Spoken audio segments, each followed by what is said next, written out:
Hey, Devontae, go long. Longer. Keep going. Longer. Keep going. Longer. Really? Carson told you to go long, huh? Man, hop in. Welcome to the Nissan pregame drive. Nissan, premier partner of the Heisman Trophy. And welcome back. Great atmosphere here in Doak Campbell Stadium, except for the Seminoles and the Tigers. Meanwhile, in Knoxville, Tennessee, where you guys began the day in College Game Day, it's coming unhinged. It's unglued. Look out, Rocky Top. They have beaten Alabama in a wild shootout here. Bama here on 4th and goal. Bryce Young to Cameron Latu. 42 apiece midway fourth. Yeah, Bryce Young had to work his magic to get Alabama back into this game. Back and forth it would go. This fumble recovery by Dallas Turner into the end zone. Under 8 minutes to go, and the Tide take the lead. Here's the interception of Hendon Hooker, who played well, but not so fast. There was a flag on the play. PI against Bama. So Hooker throws a touchdown pass to Jalen Hyatt, who had 5 touchdown receptions. And with Cedric Tillman down, Hyatt had to step up. And this is Alabama with 21 seconds to go to take the lead. Will Reichert, a bit wide right, so the Vols move it down and put Chase McGrath in position to win it from 40. There's only 15 seconds left. 13 seconds, they get into field goal. Oh, yeah, a knuckleball gets across the crossbar. That becomes a piece of Tennessee lore. All the misery over the years against Alabama, and an incredible football game. McGrath's knuckleball wins it. Mike Norvell here at Florida State, year 3, looking for his first win against Clemson. Here he is, wired up for the game. Let's go get it! Buckle up, Michael, buckle up, Michael! Let's go get it! Go attack! Go attack! Every rep! Every rep! Every rep! Hey, go do it tonight, you hear me? Go do it. Go do it tonight. Own that ball. Own that ball. Have fun tonight. Be you tonight. Be you. Trust your training. Every rep. Have fun tonight, buddy. Trust your eyes, trust your feet, man. Just be you. You hear me? Just be you. Have fun. High energy, high decibel. Can his team avoid those crucial mistakes tonight? They'll have to pull the upset against Clemson. This has been the Nissan pregame drive. Kickoff from Tallahassee is coming up next. But now a look inside Nissan's Heisman House. I think we're all set. My turn to drive. Here we go again. See, Coach? It's all in the wrist. He took our pancake. He sure did. Good boy. You want the stick? You want it? Go get it. It's not cool, man.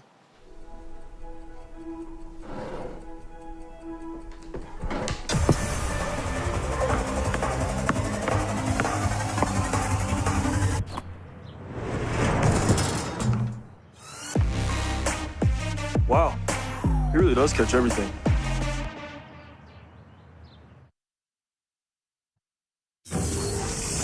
Welcome to the Dr. Pepper Championship Drive Game of the Week. Florida State is one of the better environments in college football. Have each other's back, because this is all we got. 1, 2, 3. Touchdown, Clemson. Oh, what a catch. You make a statement and put on a show tonight. Well, Coach Sweeney, your team has played on the road this year, but this is a bigger, more hostile crowd than they've ever faced. What have you done to prepare them for this moment? Well, certainly a lot of crowd noise through the week to get them ready for, a great environment. This is definitely one of the better environments out there. It'll be an awesome crowd, but, this is our 4th road ACC game, so we do have a little bit of experience, and hopefully that'll show tonight. Thank you, Coach. Okay, thank you. 12-game winning streak going back to the win over the Seminoles a year ago, which was a hard-fought, come-from-behind win in Death Valley. And there is Osceola, the symbol of the traditional leader of the Seminole tribe. A student aboard his Appaloosa Renegade.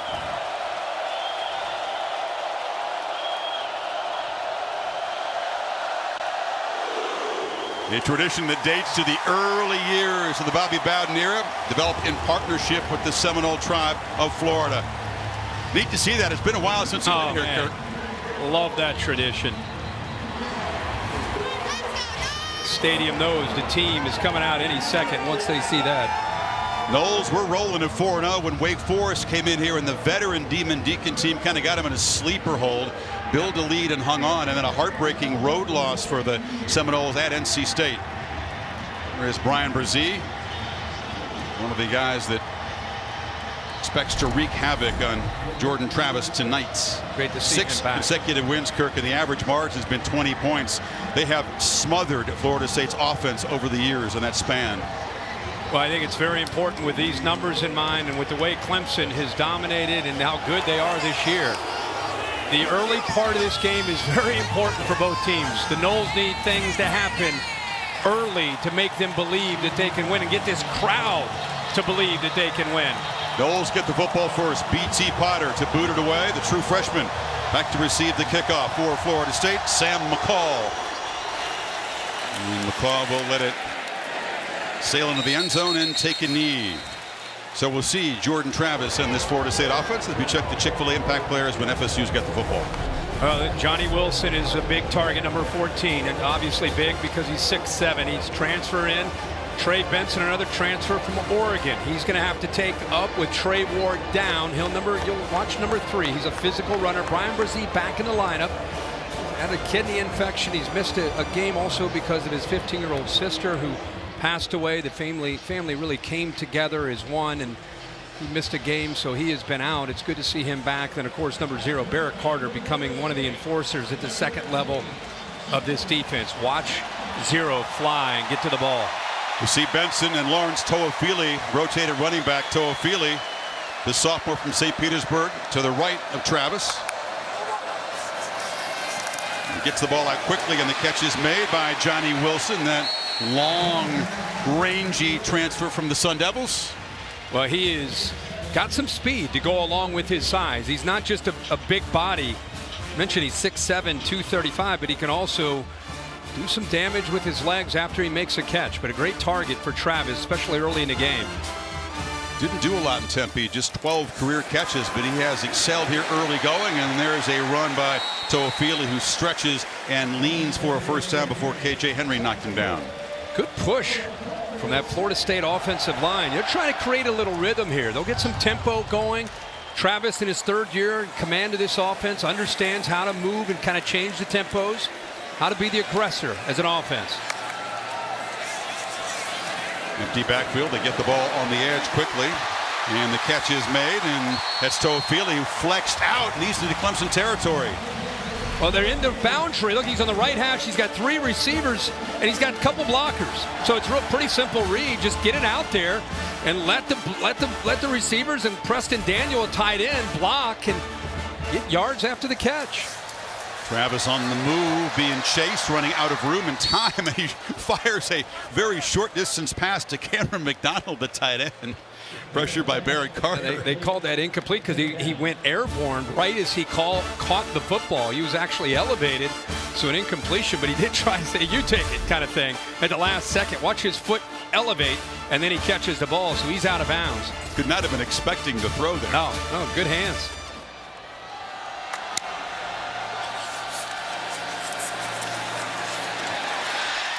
Running left for a short gain is Toafili. It's going to set up a 3rd and long.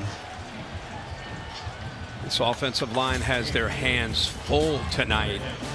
You mentioned at the outset, Wes Goodwin, the defensive coordinator, Dabo Swinney, excited to see this first time all year they've been healthy as a defense, not just the defensive line, but the secondary as well. So they have all hands on deck. 2 tight end look, pump fake, and a delivery complete for a first down. Backing across the line is Malik McClain, sophomore receiver. Well, Makuba, the safety is on him. This is just using your body and your frame to be able to get open. It's a good job of just shielding the defender away from the ball. I think Jordan Travis kind of sensed that, kind of short arms the ball to get it out quickly, but really nice job there, keeping the defender away from the ball by McClain. Young receiver who's emerging, caught a touchdown against the Wolfpack last week. So Trey Benson now in on this first down play. He's got the football, running left, has a crease. Benson barrels down into the red zone, and that Florida State running game going early. How about the left side here? Gets a kick out. We seal here, and then you're able to get right into the interior. this big, massive defensive line and these linebackers. And there's that tough running by Benson, breaking through that arm tackle and picking up even more yards. 19 on the game. Seminoles would love a fast start here. Get this crowd going, exactly build right. belief and confidence. Benson tries to bounce this one. And that was Barrett Carter who wouldn't let him get the edge, forced him back inside where Trotter cleaned it up. Yeah, KJ Henry actually does a good job also being able to fight there. Then you just get the defense flowing. It is really tough to be able to get wide on this defense. Barrett Carter, he might become, it's easy to fall in love with quarterbacks and receivers. I love Zero. I just love how this guy could do anything. He could be a running back, he could be a safety, he could be a corner. They have him an outside linebacker, and he can fly and just has a toughness about him. You and Al will be seeing him in the NFL for sure. Yeah. Keeper by Travis, who's in the clear, and the Seminoles strike first. What a drive!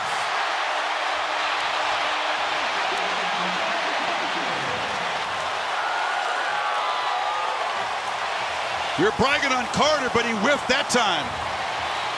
He sure did in the open field. That's a zone read.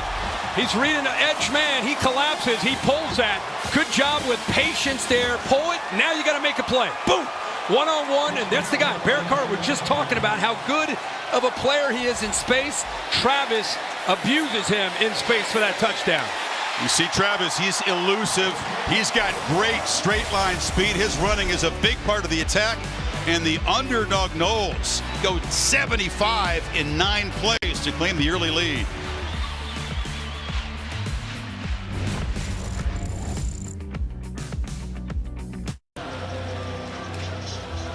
Though Campbell rocking early. Clutch third down completion by Travis to McLean. Then the 19-yard run by Benson, setting up the quarterback's 20-yard touchdown run. DJ Uiagalelei in this Tigers offense on the road will take over. Already down a touchdown. Will Shipley will let this sail over his head. Chick-fil-A impact players when the Tigers have the football. Well, Will Shipley, a big part of their run game, and they've got to get him going early. Last couple of games, he's not been able to get established. They brought that up, how important that is. You could talk about Ngata and Collins. I think Antonio Williams is a true freshman underneath, could be big today. And then we look on the other side. Verse, the transfer from Albany. Can he apply pressure on DJ? It'll be a big thing. And then also Bethune. Tatum Bethune, the leader in the middle of that defense, number 15. He leads them in tackles and is very active, putting that defense lined up. Two-back look. It's Will Moffa with Shipley. Uiagalelei rolls and finds Shipley in the flat. He's a dangerous receiver. Tackled in the open field there by Kevin Knowles. We have talked and talked about how impressive he has been. Dropped 30 pounds, no knee brace, running the football more decisive as a passer. And 2nd and 1.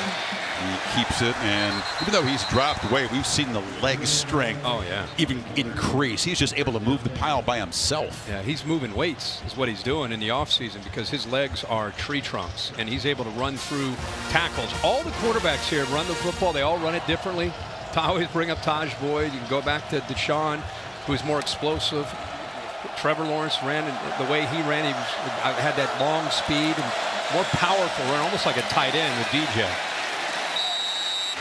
Being Shipley, who just runs with a hard edge and an attitude. He's thick, powerfully built too. Yeah, he's definitely put some good weight on this year, and when they can run the ball between the tackles, it opens up their jet sweep game and their quick pass game, and then they lull you to sleep, and then they take their shots downfield when they get the one-on-one matchups.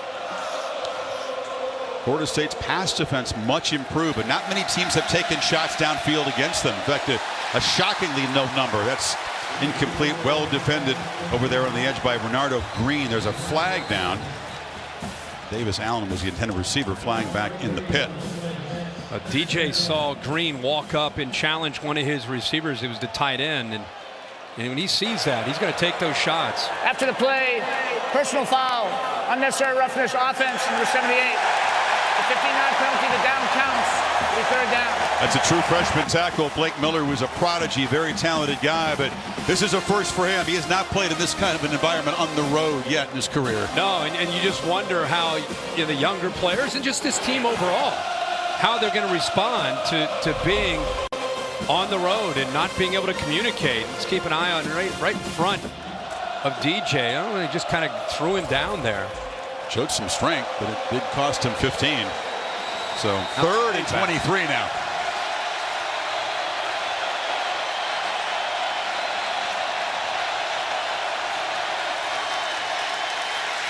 They dump it off underneath, but coming up to make a big hit is Derek McClendon.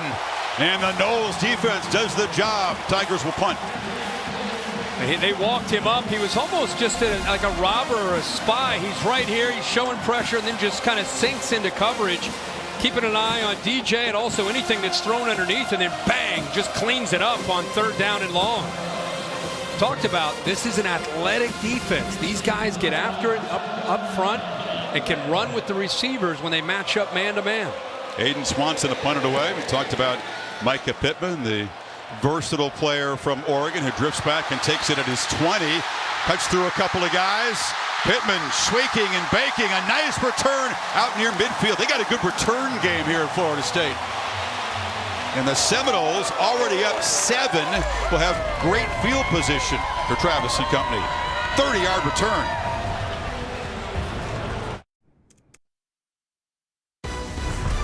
Saturday Night Football on ABC is presented by Capital One. What's in your wallet? And in part by Wolf & Shepherd. Join the pack at wolfandshepherd.com. Talked about what the Brzee family has been through. Brian lost his 15-year-old sister Ella to cancer in late September. Just agonizing for the entire family, his 2 sisters, his mom and dad, Rich and Megan. Then had to miss some time. He had a kidney infection that they diagnosed. He felt fine, but they just had to be cautious about it. Finally able to go full go in this game for the first time, and very eager to get out there and show what he can do. Knowles from the 49. They fake it to Benson. Travis retreats and now flips it to the tight end. And McDonald is going to be knocked down in Clemson territory. Holly? Well, even though they're opponents on the field tonight, how beautiful is this gesture by Florida State to paint the words right on the stadium, Ella Strong. As Brian came out to take the field tonight and saw that sign, he kissed it, and then his entire family, his dad Richard, mom Megan, they were there to see. What a beautiful, classy move. I asked Brian about it, and he said, it means a lot to me. It sure was, Holly.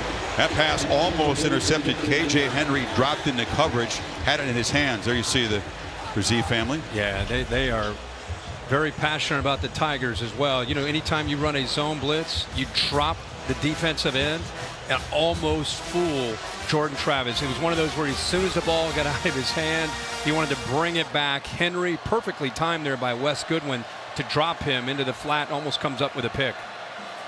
Now Travis faces a 3rd and 8. They don't want to waste this good field position. Tigers rush 4, but they flush him and sack him. That Clemson pass rush imposes itself. Miles Murphy joined by Carter. Well, they're trying to run a screen off to the right, but it's completely taken away. Watch Trey Williams get pressure because you see the linemen, they start to bail. They start to go off to the right, and there's nowhere to throw the ball to the right. The play is completely imploded, so Williams gets the pressure, and Murphy ends up coming up with that sack. 4th sack of the year for Murphy, who leads the team. He's a top 10 draft prospect on Todd McShay's board, beginning to really look like it in the last couple of weeks. Last few games. Antonio Williams like to receive the punt of Alex Mastromano, the Aussie, who boots it high but short, and it is fair caught at the 27-yard line. So the Tigers defense rises up and gets the football back for DJ. Holly? Well, guys, a big injury for Florida State tonight. They're without one of their best rushers, Trayshawn Ward, who was injured in the game last week. He actually leads the ACC in yards per carry, and this was very difficult against NC State, going down hard on that shoulder joint. He was taken to the hospital, had scans and x-rays, and Mike Norvell said it was actually good news. They're not sure that he's going to be out as long as they feared, so they're hoping that he can get back soon. And I'll tell you this, he's at practice, he's on the sideline. in a sling, and he's about the best coach out here. He's totally involved in this game. He's the leader of that running back room. Shipley has that honor for Clemson. He makes the carry. Yeah, it's a dislocated collarbone, not a fracture, I'm told, which is good news, and hopefully just a couple of weeks back in the field for Ward, who's a difference maker, by the way, when he's in there. 7 yards a carry. Yep. But Benson, so far tonight, running the ball pretty well. Florida State's defense, great job in the first series. See if the adjustments that are being made here by Dabo and Brandon Streeter help them get a little rhythm going. Shipley trying to get some blocks on the edge. He does get him and sprints out of bounds. It'll be a couple of yards short of the marker. Green forced him out. Big part of what they want to do tonight, because Florida State has some injuries to their defensive line, is they don't have a lot of depth. And one of the things you see from Clemson is tempo. It's hard to do tempo when you don't have first downs. If they can get some first downs, you can start to crank up the tempo and try to get this Florida State defense tired on some longer drives.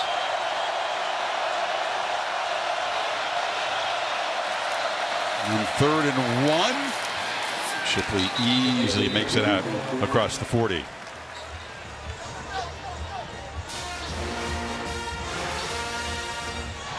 Knowles' defense has been a little bit vulnerable when teams have run the ball, grinding out long drives. That's how Wake Forest beat him here a couple of games ago. You know the challenge of trying to stop Shipley and Uyunglele as a runner. Play action off the edges, pressure, he dodges it and fires downfield, has a man wide open, Antonio Williams. Touchdown for the freshman.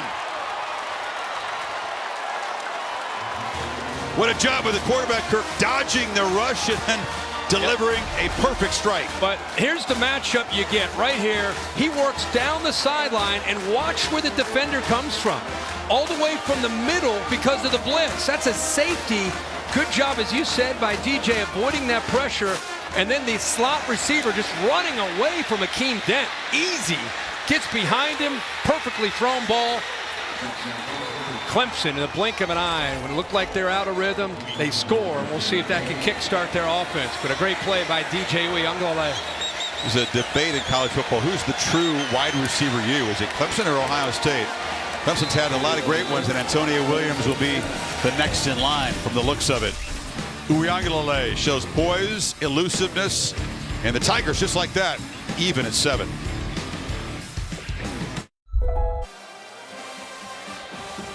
Beautiful night here in Tallahassee following a flawless day. Sunny, low humidity. Goodyear providing the aerial coverage, celebrating the challenge of road games everywhere. Are you ready for the road? Goodyear, more driven.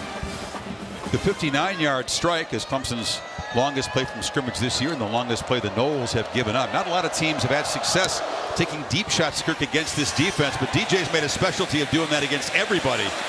McCall's going to bring it out from 2 yards deep and has a seam. A flag is down very late in the return as he's tackled out across the 30, so this will cost him some field position. Yeah, pushing the back there.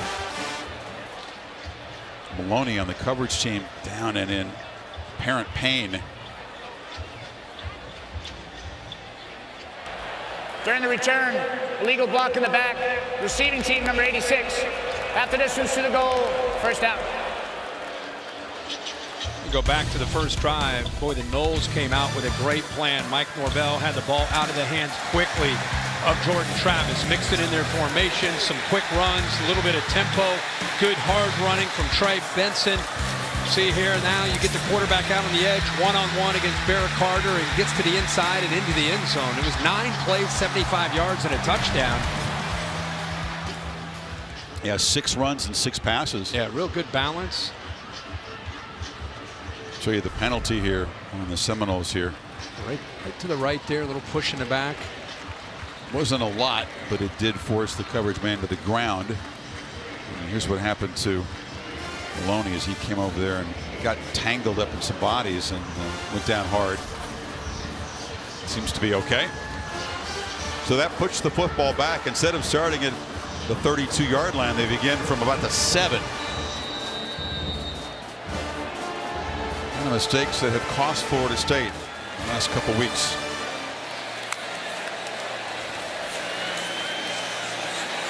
And The sideline route, beautiful throw, looped in there to big Johnny Wilson, has made an impact early on, second catch. Little over-under read on the corner, Nate Wiggins. He's just trying to figure out if Wiggins is going to stay up tight. Look at him up all the way at the top of your screen. Is he up on my receiver or is he in the back? He tries to go up and over him and makes a heck of a throw.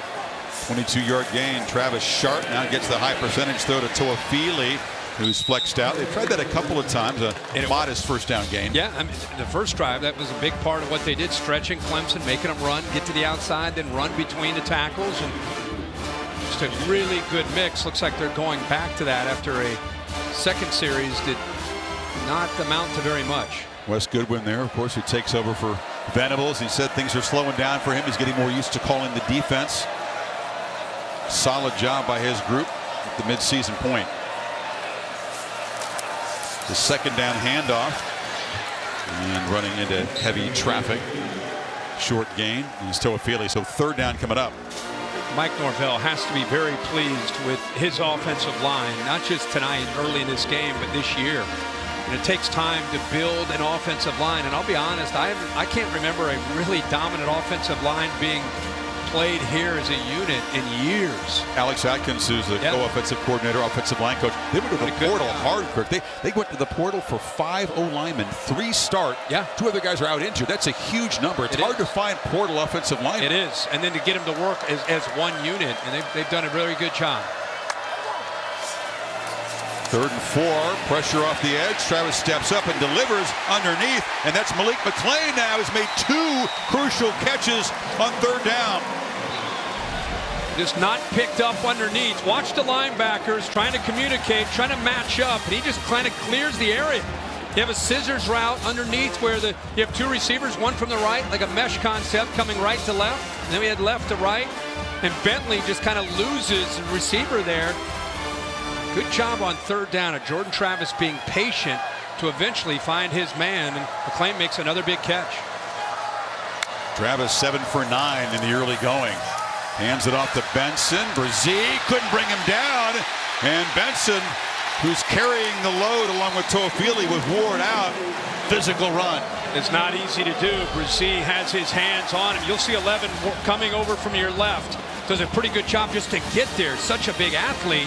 You'd think he'd be able to bring him down, but it gives you an idea of what Benson can do at 215 pounds, running through those arm tackles and picking up positive yards.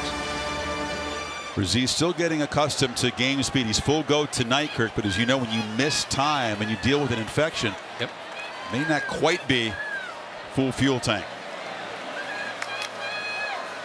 Already 49 rushing yards, and Travis is going to be sacked for the second time. Just threw the ball, try to avoid the sack. That was Justin Maskell. Yeah, solid backups off the edge there. Yeah, it's almost like he didn't. Travis gets hit. He's down. Looks like he's going to try to stay in the game. Shake that off. Maskell, I don't think he respected anything about this game except for this play, except I'm going after the quarterback. I'm not worried about the fake. I'm not worried about anything. And the offensive lineman who was trying to pull out to try to pick up that block didn't have any chance. Emmanuel, the right guard. He's one of those old hands, a 5th-year senior. You're right, Travis was walking around trying to make sure that leg and hip is okay. Just to get that ball out of there, headsy play. Boyd would have been a big loss, and now fires over the middle into traffic. Ricochets dangerously, and a flag is out where Jalen Phillips was providing coverage. Yeah, he got there a little early. Pretty easy call for the official. Defense number 25. While we placing the spot on the foul, automatic.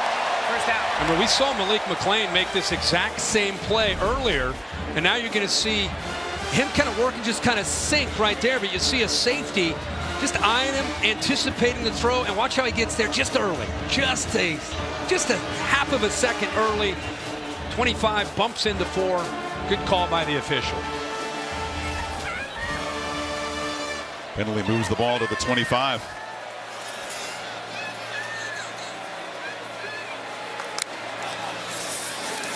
Toafili makes a cut. It feels like Lawrence and Benson are going to pick up for Trayshawn Ward, who was as you said, he's the leader. He's the alpha of the running back room, out for a couple of weeks, but the other guys are playing inspired tonight. They really are. And I kind of watched the film, and you talk to Mike Norvell, you kind of hear that, of course, they'd love to have Ward here. But, man, it's fun to see Benson run the way he is tonight, and you still have two backs back there that can help you stay fresh.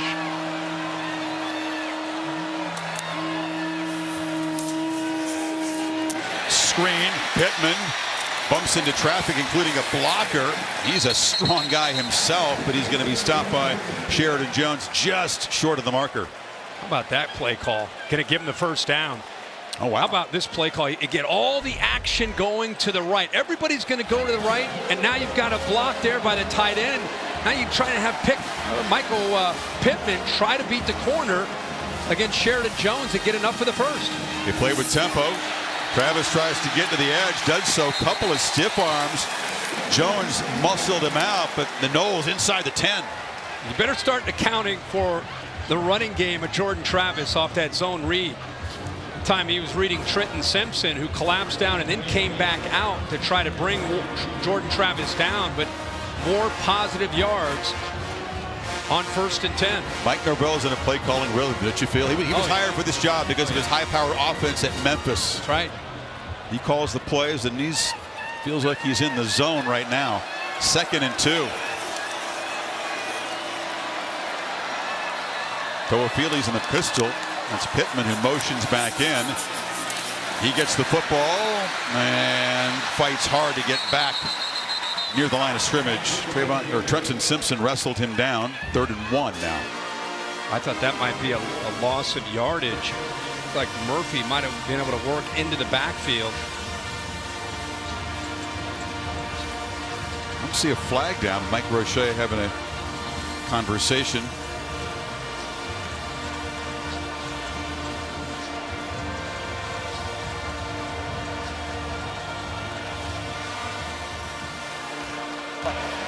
Illegal shift. Offense number 4. Began his shift and never got set before the ball was snapped. 5-yard penalty. 2nd down. It's exactly the kind of mistake that has been so costly. He did come in motion. He's got to stop.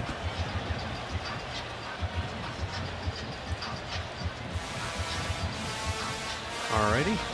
I didn't see a marker come down, but it's a big one because it's going to move the ball back. Instead of 3rd and 1, it's a 2nd and 7.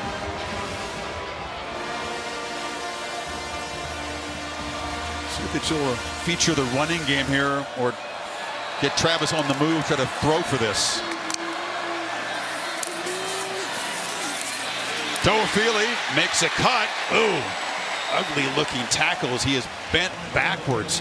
Got down near the marker. Seems to be okay. Great to see. Arororo got him. Great to see him get up. And again, watch this offensive line pushing people. Gibbons downfield, 75 on Simpson. Look at 75. 3rd and 1. Toafili just hesitates, picks his spot. Trotter stops him, but it's a 1st and goal for the Seminoles. I want you to keep in mind the defense that we bragged about all week and imagining, wow, they're all healthy, everybody's back. Can you imagine having this? I mean, we're debating whether or not this is the best, not just defensive line, maybe one of the best defense, if not the top defense in the country. And in this first quarter, Noles holding their own at the line of scrimmage. It's a marathon march. They're throwing some body blows. Can they muscle it in? Toafili that time tackled behind the line of scrimmage. Penetration by Peyton Page. But just the entire defensive front here trying to work and get any kind of leverage they can get to shoot a gap. You can see this time they win up front. Page, as you said, Chris, is the enforcer there in the middle, trying to rotate themselves and trying to stay fresh. They're going to have to work the edges against his defensive line, and such a weapon with Jordan Travis with the ability to run and throw. About 4 guys in this D-line who could start at just about any other college. Travis on the move here, delivers a shot to Benson, incomplete. He couldn't tiptoe down the sidelines and stay inbound, so it's 3rd and goal. I think the crowd's reacting. I thought they might have a free play. The big fella, Peyton Page, jumped initially. I guess they thought he got back, but very close to being offsides there by Clemson in a free play. But the big man nimble enough to get back. See him over the left shoulder, the center. He got back, and then actually gets in there to get the pressure. There's the progressive pylon cam clearly out of bounds. Boy, it is hard to squeeze a pass down in the red zone here against this Tigers defense. Toafili flexed in the slot to the left. Benson's the back. Travis backpedaling. Can he get there? Spins, fights, reaches. They're spotting him short. Not calling it a touchdown. That's probably worth a look. Man, he took off quickly. His knee looked to me to be down before he was able to extend to get to the goal line. I think it's a good call. Watch the knee. From behind, he gets tackled. He's down there, well short, in fact. It's the final play of an exciting first quarter, so they have a decision to make.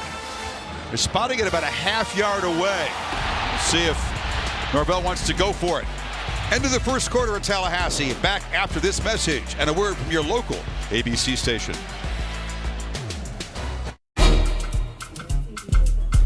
Hey, man.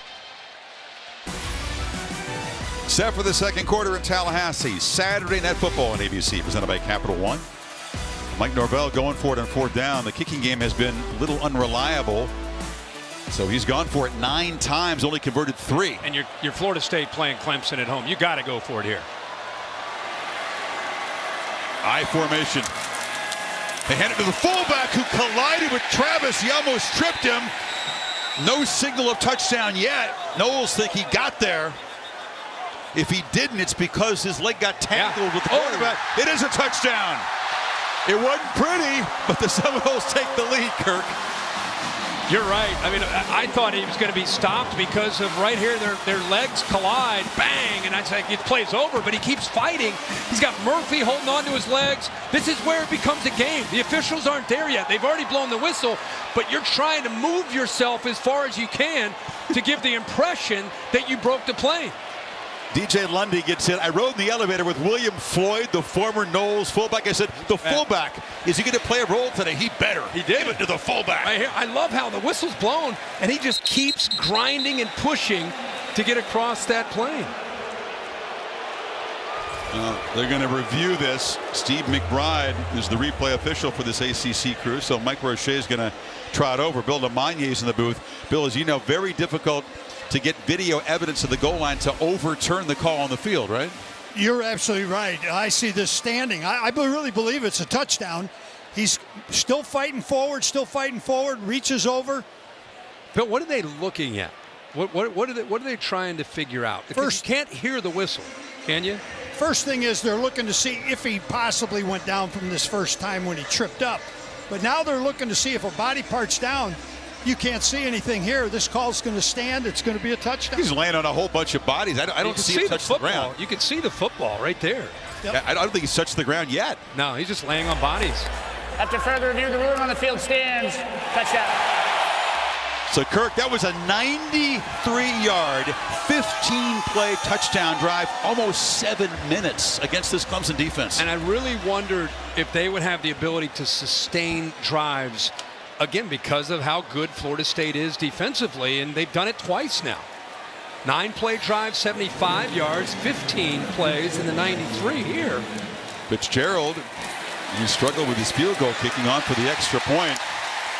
Tell you what, we came in, I think, expecting a typical ACC defensive game. The Knowles have come out and on fire. Play calling has been great. Execution's been great. They got the lead again. Well, they've had 3 series on offense, 2 of the 3.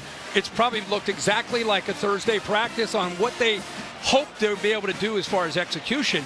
I think they've gotten the ball out of their hands quickly with Jordan Travis. They've mixed in different formations. They've run outside, quick throws outside. Jordan Travis is sprinkling in some run game, and they're going tempo to get Clemson's defense on its heels. So a really good mixed bag.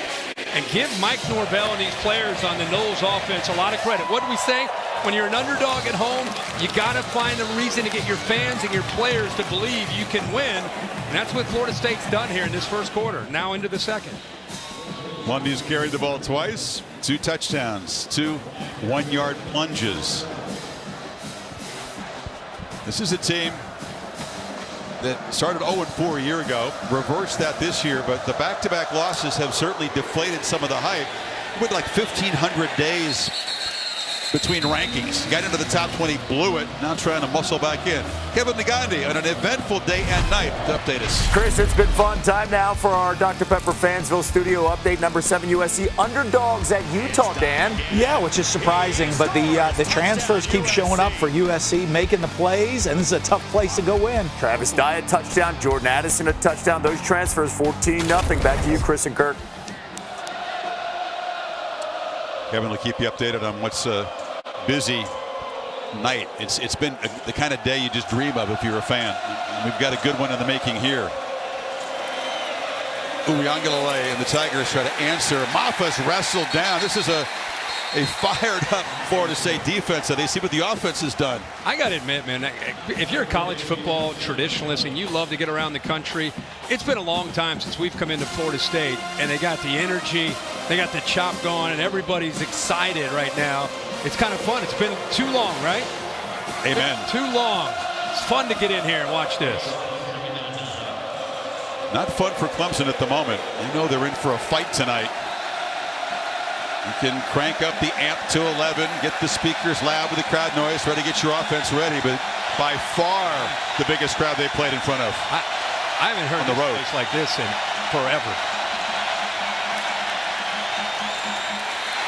Last time we were here was Willie Taggart's first game in 18. That didn't work out very well. No. How about that play by Patrick Payton, the redshirt freshman out of Miami Northwestern?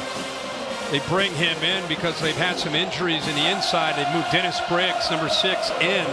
It's given Payton more and more opportunities, and that time known as a pass rusher, but showing he can defend the run. There's that crowd. 2 strong defensive fronts, but so far the Noles have been outperforming Clemson.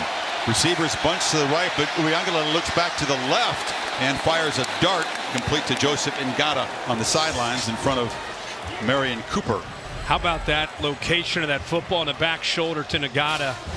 Has the right foot down, has possession, actually got the second foot down. But look at him, see the safety 27 blitz, and it's picked up by Maffa and knows he's going to get hit and still throws an absolute dime to the outside shoulder there to give his receiver a chance, and the DB never found the ball.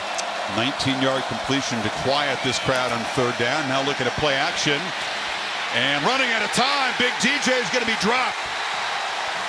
Eventually, Derek McClendon got to him. Nobody open. Boy, he missed one here. Watch Robinson start to cheat, and he's got Williams working across. Oh, my goodness. The safety comes up right there. He's got him up, and look at this throw. If he's able to locate that, that could be potentially a touchdown. Instead, he hesitates and unable to make a play with the football. That was wrong. There was a guy wide open. He just didn't see him. Wow.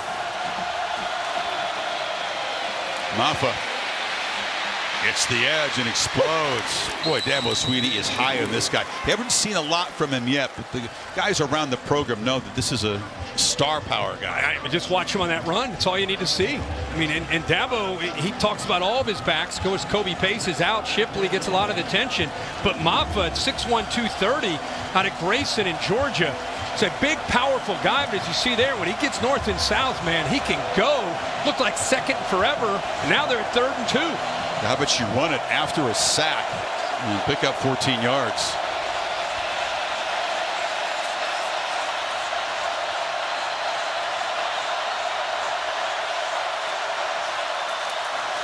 Fake to Maffa. Uiagalelei caught up in traffic and just on pure strength fought to get back to the line of scrimmage, but it's 4th down. McClendon again was in there mucking things up. Yeah, working off the edge. You know he's going to keep it. He's trying to get to the inside. He gets hit right there, and he's a big guy.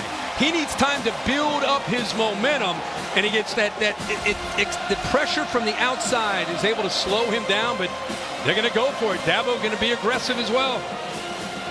Got a physical quarterback who's very tough to bring down. Shipley, very hard to stop behind the line of scrimmage.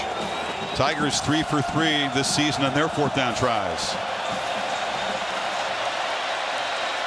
2 tight ends shift around to the left. Shipley in motion. High snap.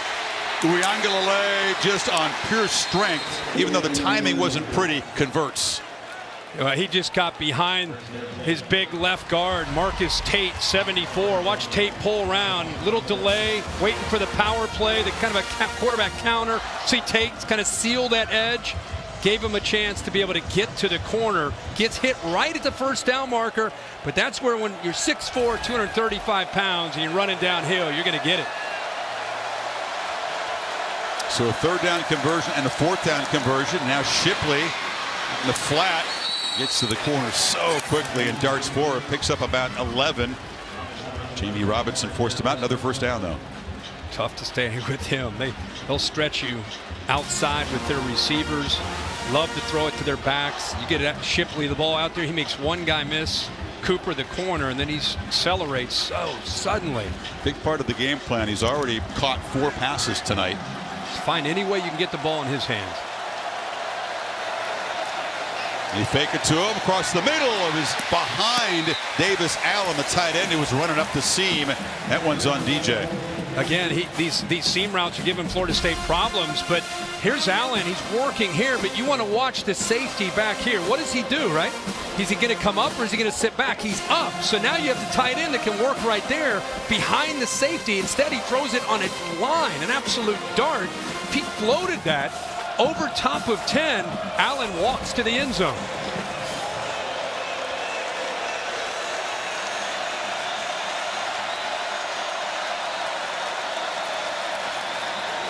Takes a look and then takes off.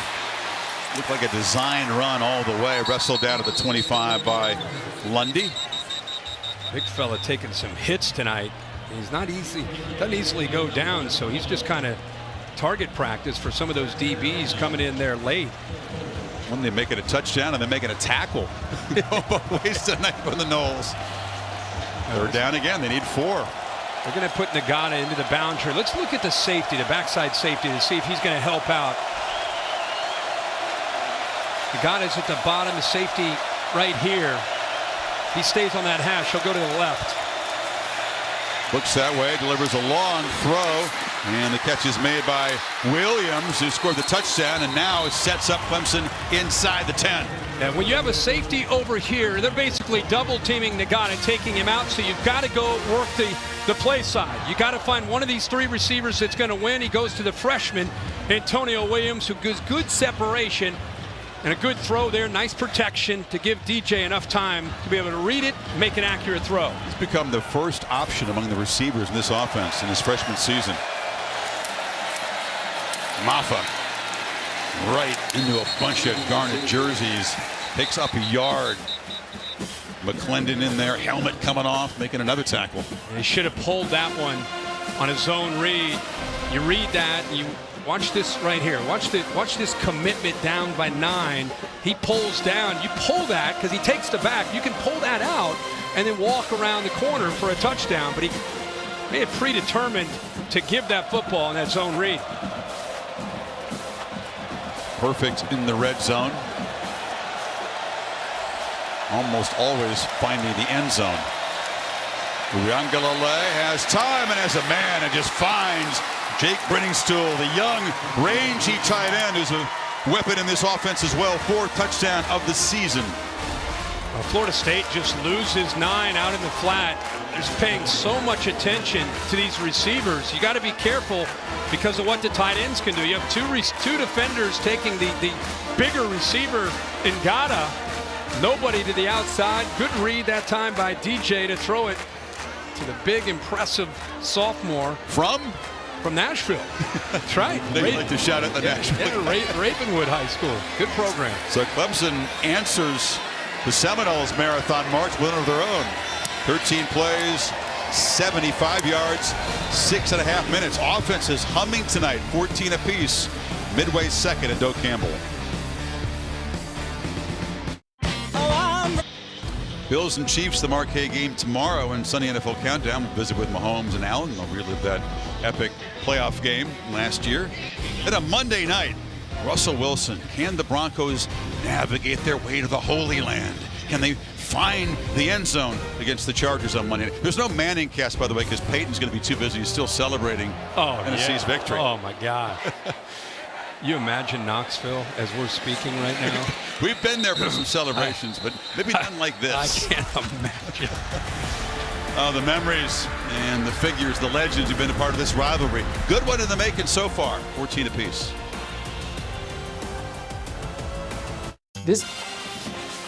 Florida State, of course, used to run this conference. Clemson does now. So you borrow from Kirk's current gaming setup here to show you. This is pre-Atari 2600. FSU won 15 ACC titles. Bowden won 12 in his regime. But, of course, national championships. Clemson's claimed 2 recently, 1 back in 80, 3 for the Noles. Dude, this is what we used to play. This is the game. It's like 82, 83. Maybe if only they had a more modern college football video game. If they get to work on that. If they only did. Went away. Hearing rumors. And hearing stuff. I am. Wouldn't that be wonderful? Fun. Empty backfield. Benson's in the slot. The Noles try to put together another drive as Clemson's answered. This is Benson looking for room, makes a nice cut, and just like that, picks up 6 on first down before Henry got him down. Nice run, great vision that time. It looked like he had nowhere to go. They run again back into the boundary, and then he gets behind the center, Maurice Smith, to be able to put again that foot in the ground, get north and south, and instead of losing yards or shutting it down, he picks up 5. 78 rush yards for the Noles, and Benson adding to that total. Still running. First down, running over people, running hard, and Tigers get knocked backwards. Yeah, a little pin and pull. You're going to seal the edge and then get the lineman outside. It's a nice job here using that tight end on Miles Murphy. Now you get the big left tackle there, Robert Scott, and as we're seeing tonight, Benson gets a little bit of room. Holly's getting fired up. She loves a pin and pull. She loves watching the offensive line play from field level, and Benson takes off. Oh, he just tripped as he tried to cut back. Was trying to elude a man in the open field, and the turf monster got him. Well, they're going left and left and left. Watch this block right here by the left guard of Gibbons. Nice job of sustaining that block. You also saw 71 Emmanuel able to get to the backers, and they are giving Benson plenty of room. My gosh, he's running so good in the trenches. He gets in the space and he stumbles, loses his footing. Inside the 40, Travis looking to throw on first down, rips it downfield, juggling attempt, incomplete. That was big Johnny Wilson, even with that 7-foot wingspan, couldn't get it as Nate Wiggins was there to help. Yeah, give Nate Wiggins a lot of credit. Number 20, one-on-one. It's a big, tall receiver at 6'7". Wiggins with the right hand. Once the ball looked like it was going to be caught, he didn't get his hands necessarily on that ball. Looks like he got the arm after he had his hands on it and knocks it away. Wiggins has bounced back in a dismal Wake Forest game. He was really distraught, but strong games against the Wolfpack and the Eagles the last couple of weeks to kind of reclaim his mojo.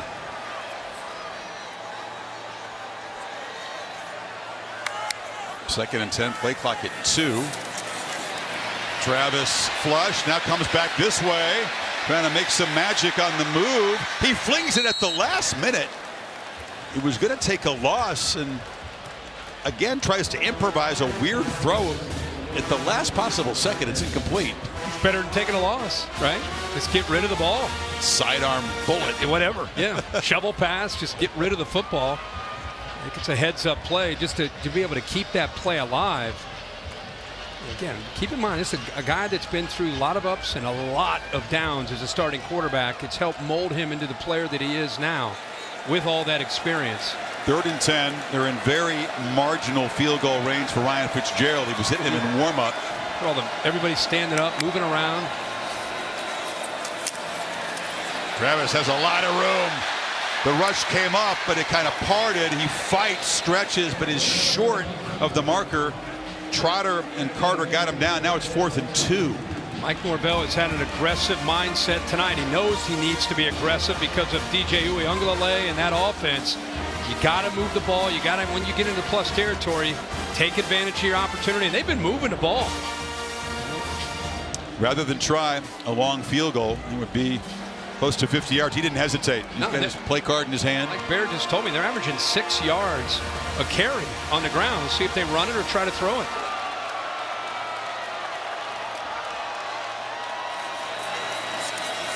Travis has time, delivers, and it's broken up. Tried to squeeze it in there, but that was Nate Wiggins making his second nice play on the drive, and the Tigers take over. But give Nate Wiggins a lot of credit again. 2 big plays on this drive. He just read the eyes of the quarterback. He's sitting back in zone, reads the eyes, and then gets to that football and knocks it away.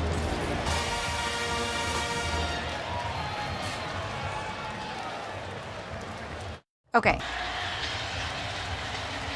AT&T 5G Skycam zooming over a packed Doak Campbell Stadium. Skycast, AT&T 5G bringing it to you on the ESPN app. Tigers, the last 2 possessions, 75 and 73-yard touchdown drives. This is Shipley on the edge, and in those drives, DJ throwing the football 6 for 7, 2 touchdown passes. See if you can keep that going. We got a big moth in here. Hit that thing. Get it. Get it. It wouldn't be the panhandle without big old bugs in the booth, right? That thing had a heck of a diameter. It was huge. Had some shoulders on it. A physical moth. 2nd and 7. Shipley again, his 5th catch tonight. Can he find a crease? No. Knocked down. Good job to fight off the block there by Kevin Knowles. It'll be 3rd and short. So a little sweep to the left. Work the edge. Make those defensive backs have to tackle the corners and the safeties. That's the first play. They come back the very next play. Again, get him out of the edge this time. Motion. Put the ball out there. Get the tight end Davis Allen out in front. Get those DBs involved in defending the running back in space. Take a timeout here before this 3rd and 1 play.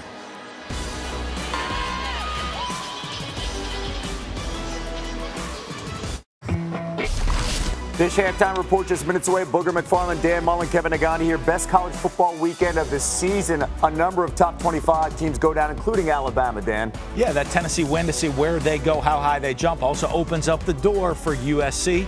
Playing really well right now, as well as see what Clemson happens here with Florida State. And then what about TCU? They were down at home, but the guts and the resiliency of Max Duggan, outstanding. Highlights coming your way, Chris Kirk.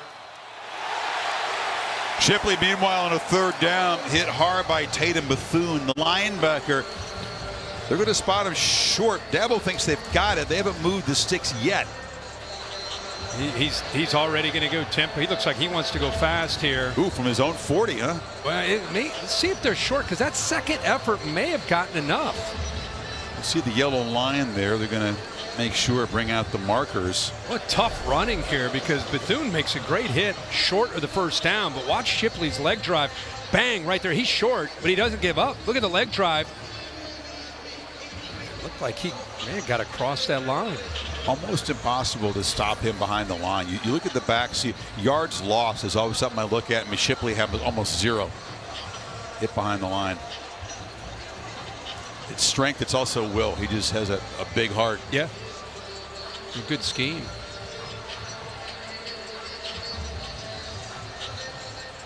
You know, the yellow line was not exactly the same as the yard markers. It is a 1st down. A couple links of that chain. They're due for a shot downfield. You know, they've been throwing some intermediate throws, a lot of throws out on the perimeter, quick throws to Shipley and these receivers. Try to get those safeties walked up. Remember, he's missed a few crossing routes where he could have thrown for touchdown passes. It just feels like they're going to try to take a shot if they can get the safeties up and get some one-on-one chances. Got the touchdown to Williams on a coverage bust earlier. It's the one shot they've really taken. Shipley fighting, twisting, and it's out to the 46. The more they're able to run like that, the more that Akeem Dent and Jamie Robinson, number 27 and 10, have to respect the threat of Shipley and this offensive line, and they start getting lulled to sleep. There's Knowles, their nickelback, who took a big hit, went into the tent, and now is heading into the locker room. But you start getting those safeties walking up, you get those one-on-one chances to those big receivers, Ngata and Collins. Reedy Vance takes Knowles' place in the secondary. On 2nd and 5, Shipley again. Darts for a 1st down. We get to this middle 8th, the last 4 minutes of the half, the first 4 minutes of the 3rd quarter. Clemson has preached this for years. The analytics shows it's crucial to success. And here they go again. Kirk trying to take the lead before halftime. They pride themselves on that. Nice job, by the way, of that right side of the offensive line. They'll get the football to begin the third quarter, so this is a crucial stretch for this Knowles defense. Mitchell Mays, the backup right tackle right now, is in for Blake Miller. Had a really nice block there to help open that up. First down, Uiagalelei straight back under pressure, hit as he throws, and it's incomplete. That was Tatum Bethune on the blitz. Yeah, Bethune against Shipley, one-on-one. Shipley usually pretty good in pass pro. You get pressure from the backer coming around, and he's got to pick it up. Watch this matchup. Who's going to win? One-on-one, bang. He gets right off, bounces off that shoulder, and affects Uiagalelei trying to throw the football. He felt it. He felt the pressure, tried to kind of ease himself away within the pocket, but Shipley's got to help him out there on pass pro. He's been kept pretty clean tonight. 1 sack, but he hasn't been pressured that often. Pulls it, flips it short. Allen, the tight end, with a big stiff arm, and he's muscled out near the marker by Brendan Gant, a backup linebacker. Third down. Well, they confused the defense. Allen's here, the guard's here. They're pulling initially, and then he comes back, and watch the defense respond to Allen moving. Looks like he's going to go the other way. The defense starts to go with him, and then they don't go back with him. Well-designed play there by Brandon Streeter. So often you see that tight end kind of hide and go from the backside. This time he starts to go and then work back and confuses the defense. Your third and short, need a yard, and Shipley says no problem. Dives for it. Looks like they'll just nose the football. We're first down at the 33. Usually they are so up-tempo and attack mode. They've been a little bit slower here, not afraid to work that clock. Ideally, they'd like to find the end zone and leave Florida State in no time. And that one high and off the hands of Big Allen, defended by a much smaller guy and dead, but he did a good job. Did a good job, and this just shows you the importance of accuracy by a quarterback. I mean, he's good separation, soft coverage, puts it out there early, anticipates, but a 6'6" receiver with a big catch radius, he still throws it high, and because it's high, that allows Dent to be able to make a play on it because Allen's not able to secure the ball with the ball thrown too high. Two tight ends in the game, both flexed out, and now Shipley goes in motion. Uiagalelei looking to run all the way, dodges some traffic and falls forward for about 3. It'll be third down and 7 now. They use Shipley as a decoy with that motion, try to affect the eyes, make Florida State get outside, work outside, and then go with the quarterback draw. But the Noles not fooled at all. Watch Shipley get out of there. See how the Noles respond. But a pretty good play right here of responding, getting back in, and helping to prevent him from being able to get, again, with the size of him, he wants to get downhill. If you make him have to change direction, he's not very effective as a runner. Norvell takes a timeout on defense. This defense has been out there taking some body shots in this quarter. 2 long drives by Clemson and another one in the making here. Goodyear providing aerial coverage, road tested and game ready. Are you ready for the road? Goodyear, more driven. Uiagalelei says he was relishing this road game. The John Bosco Braves in LA, they use the war chant. So he's used to hearing this same war chant the Seminole fans use from the home crowd back in high school. He said, I'm looking forward to hearing a lot more people do it than I heard in high school. Yeah, he said it felt like a home game. And he just has always loved, a lot of guys love to get on the road, kind of an us against the world mentality. Here comes the noise on 3rd and 7.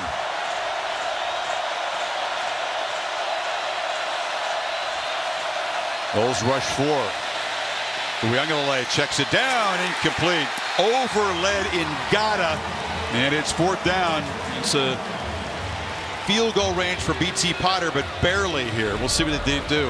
Well, I think they were anticipating right here a crosser, but watch, the linebacker doesn't quite have the speed, so the safety ends up contributing and helping too, just in case it's able to be caught. But look where that ball is thrown.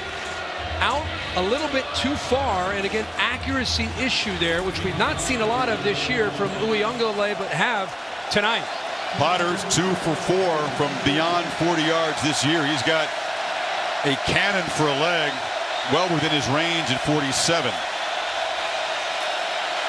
For the lead for the first time, and he drives it right through. So the Tigers, 12-play methodical drive, settle for the first field goal kick tonight. Comes off the foot strong. It's perfectly hit by the kicker, Potter, and he's pretty consistent. Well, the Sweeney holding dynasty does their job. It was Clay and Drew.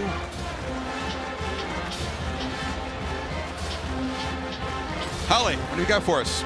Well, you talked about that being right at the edge of his field goal range, 47-yarder. Just watching in pregame warmups, he hit a 59-yard field goal. Dabo Sweeney saw B.T. Potter do it, and he walked around and said, hey, good to know that if I need a 59-yarder, I've got you in my pocket. So this kid's leg is booming.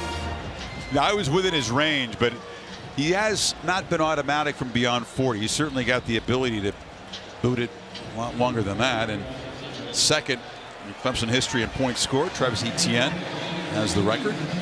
It's within his range, actually. They keep kicking field goals. Well, a little while ago, Terrell Buckley, T-Buck, remember him? Great defensive back for the Noles, late 80s, early 90s, won the Jim Thorpe Award, 14 years in the NFL, going to be inducted to the College Football Hall of Fame, and they honored him here. T-Buck, that was the era when I started to cover the Seminoles on the sideline, late 80s. Talented. He would flamboyant guy. Very flamboyant. 27. Okay, now you got a minute 51. You got 2 timeouts, and you got a quarterback that's feeling pretty good. Let's see what they do. Underneath. That's another completion to Johnny Wilson. Keep an eye on Jordan Travis here. Just watch his energy. Watch how much command he has here in this 2-minute drill. Tigers defensive line shifts around. Toafili takes the handoff, makes a move, and now explodes. Toafili's into Clemson territory. And a nice block from Cam McDonald, the tight end. Yeah, and also watch Scott, the left tackle. A little kick out on Xavier Thomas. Gives him that lane. He actually ends up bouncing it outside of him. And the hole was designed for him to go up underneath, but the leverage changed and he quickly adjusted. You don't see many teams run for 136 in the first half against Clemson. Travis tried to pitch the ball up. It wasn't there. He'll duck down and take a loss. That was a mess. Miles Murphy created the hesitation. And then you just saw the entire defensive line chase him down. Still 2 timeouts. We're at a minute at this point. Not a great deal of urgency here.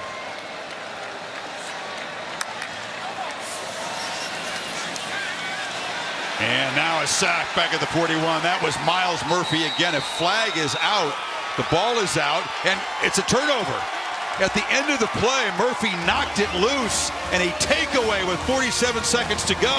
Yeah, Miles Murphy gets around the left tackle, Scott, and instead of going for the sack, he goes for the football. Watch him work around with this quickness, and then look at the hands attack the football. You can see Travis right away reacts, trying to find the ball. Wow, that's what great pass rushers do, right? NFL or college, the elite guys, they do a good job of being able to knock the ball loose, and then the big guy, Tyler Davis, pounces on it. Talked about the end of the 4, the beginning 4, middle 8. Clemson loves this. Fumbles have been a problem for Travis, and the Clemson defensive line knew that. They worked a lot on knocking it free. They do a great job of that. Travis has been working on ball security. His 4th fumble of the year. Now the Tigers trying to add to the 3-point lead. They have all 3 timeouts. Just about in Potter's range, as Holly told you. But Shipley takes off, not thinking field goal. Knifing down inside the 10. And Clemson doing what they do. Green saved the touchdown. Great block by Parks, the right guard, and a linebacker just shot the wrong gap. Busted an assignment, and it opened up for Shipley. 36 yards. Clock running. Clemson with plenty of time. Shipley again. Ducks under and is knocked down at the line of scrimmage, and they'll spend the timeout here. Watch the linebacker end up shooting inside. Takes himself right out of the play. and then it opens up on the right side. No safety support with a middle field safety. 10 Robinson unable to take the proper angle. I think he maybe underestimated how quick Shipley would get on him. But the linebacker, the leader, Bethune, just not there in the gap. Talked about the MO for Clemson. That middle 8, last 4, first 4. Straddling halftime. NC State, BC, touchdowns late second, touchdowns early third.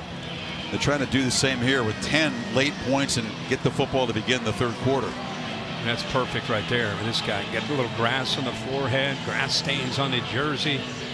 I said Dabo's the kind of guy that could carry it 30 times. Kind of go back to C.J. Spiller. It's been a long time since I had a kind of a workhorse guy carry it that often. He said, absolutely.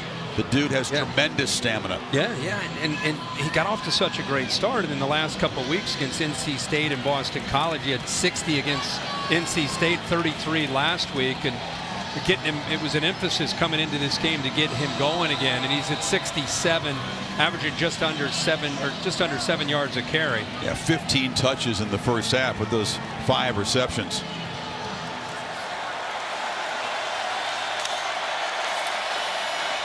Keeper Uiagalelei will just waltz to the end zone, and Clemson gets the forced fumble by Murphy and cashes it in, and will take a 10-point lead to the locker room. Remember, he's misread a couple of these zone reads and handed the ball off when he could have pulled it. When you get Shipley going, that defense starts to get locked in on number 1. And this time he was more patient, stayed on that ride, read the end man McClendon, and pulled it. Because he pulled it, he's able to walk into the end zone. Fourth time that he's run for a touchdown this year, to go with his 2 touchdown passes in the opening half. Both quarterbacks have been efficient. Both offenses have clicked in the red zone, but that takeaway sets up the touchdown. Yeah, Miles Murphy, you go to your leaders when the game's on the line, right? Critical moment into the first half. Tyler Davis picks it up. Shipley gets a big run. That defense starts to be worried about, man, we got to take number 1 out. And that's what sets up this touchdown, is the end man on the line of scrimmage collapses. 9, he's reading 9, he's down, picks up a block by Davis Allen. And just like that, Clemson strikes and gets up by 10. 10 points in a minute and a half. It says Dabo, this is what we do. They practice this a lot. Urgency at the end of the first half. They'll actually practice halftime. Every minute is accounted for in that locker room. They come out humming, start the third quarter. So the Noles defense is going to be up against it right away at the beginning of the third quarter here.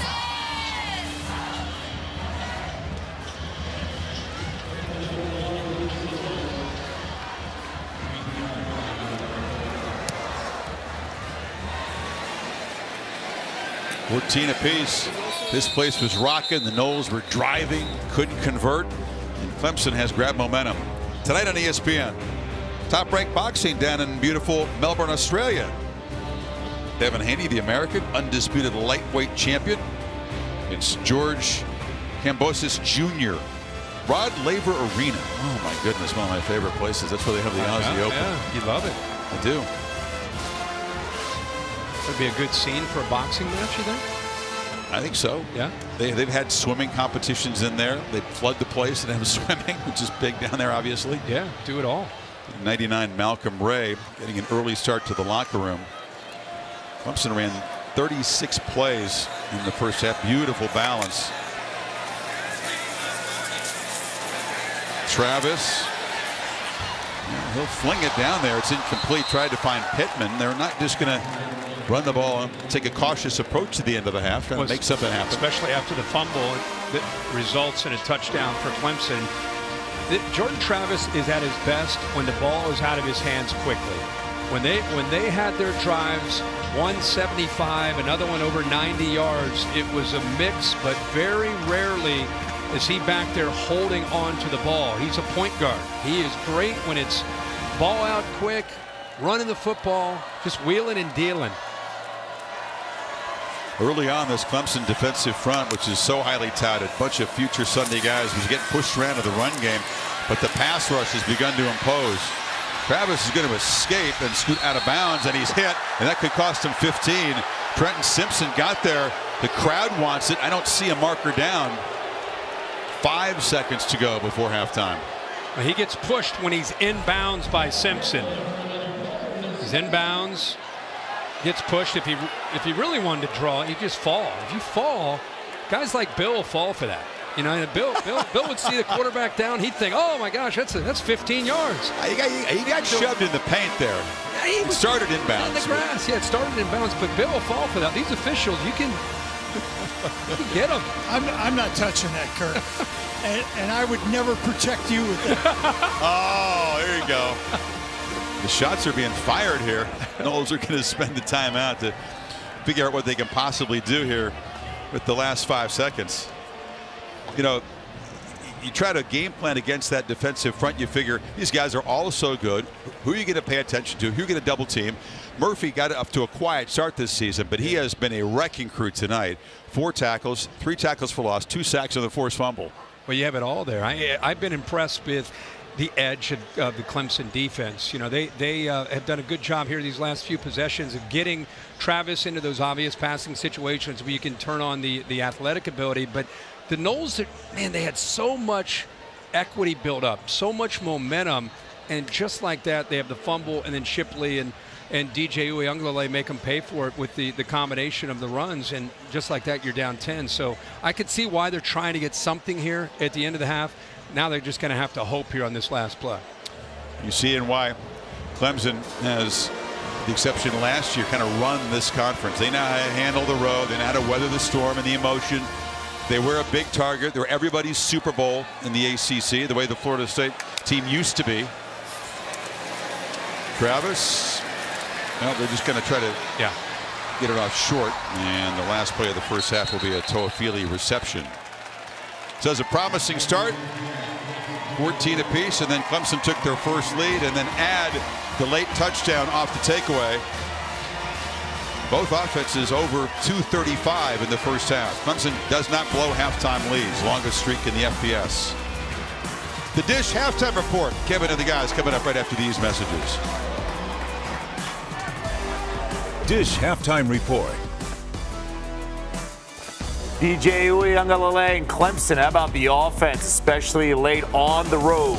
It's amazing since that Wake Forest game how much confidence he's got. Completely different player in this offense, making plays, comfortable. Tigers up by 10. Speaking of comfort, number 7 USC on the road, underdogs at Utah, but Caleb Williams comfortable in the pocket, especially when you have Jordan Addison. At the best touchdown NIL can buy. From start to finish. And then more from Williams. And then Mario Williams. I mean, wide open. Another transfer. Great job getting down the field. Taking it all the way down inside, but Utah's battling back. Hard to go in and beat the Muss. Utes just scored to make it 21-14. Booger McFarland, Dan Mullen, Kevin Negandhi here with you. We saw something in Knoxville that we haven't seen since 1907. It's been a while. Let's get to the game. Game day there earlier. Number 3 Alabama on the road at number 6 Tennessee. And one thing we noticed, Alabama looks sloppy on this muff. All year long, though, Kev. This is not just the only play. They've been having mishaps and bad coaching things all year. Look at Nick. Hey, let's clean this up. Volunteers turn it into a touchdown off the muff, 28-10. But Jahmyr Gibbs, the patience. Great run here. Patience. Sets him up, puts the foot in the ground. Vertical into the end zone. They get the 2, so it's 28 all. Now it's 35-34. Hendon Hooker, you got some Heisman moments, and then Jalen Hyatt, have a day. All day long. 5 touchdowns for Hyatt today. Made big plays. They did a great job getting him matched up on safeties, and he was running by that Alabama secondary all day. They got the 2, but then Bryce Young, the patience, nothing fazed him. The poise, Kev, the calmness. No matter what happens around it, he's always calm in the pocket. Tied at 42, and then you're like, oh no, is this when the Volunteers fall apart? Dallas Turner, the scoop and score. A big play right there. The quarterback has got to be responsible for the mesh. Running back, keep the ball. Doesn't happen. Easy touchdown. Hooker to Hyatt for the 5th time. If Hendon Hooker and Hyatt play like this, they can beat anybody. Yeah, no doubt. Oh, Will Riker from 50 yards out. No good. You got 1 down. Seconds to play. Tennessee, though, they're not settling for overtime. Hooker to Brew McCoy. Big game. You think they're going to just settle for overtime. Big play. Gets down. First down. The clock stops. It doesn't run out. They're able to call timeout. Chase McGrath, 40 yards. Can you be the big man on campus? Matches the number, the knuckleball. Wow. Tennessee snapping a 15-game losing streak against Nick Cigars Saban. for everybody. Josh Heupel, smoke them if you got them. Rocky Top, this is college football at its absolute best. Man, our team competed 60 minutes. Like, these fans, phenomenal. What an environment, man. It's about this team. Before our former players, our fans, we know what this means. Everybody's lighting a cigar tonight. I've seen the goalposts roll through the city. Like, it's already broken in pieces. They're having a great time. And I mentioned 1907. We haven't seen a team from Alabama give up that many points, 52, since 1907, Bull. It's one of the best offenses we've ever seen, but this is what college football is all about. Breaking streaks. So happy for Josh Heupel, Tennessee. Shout out to Peyton Manning, the guest picker today.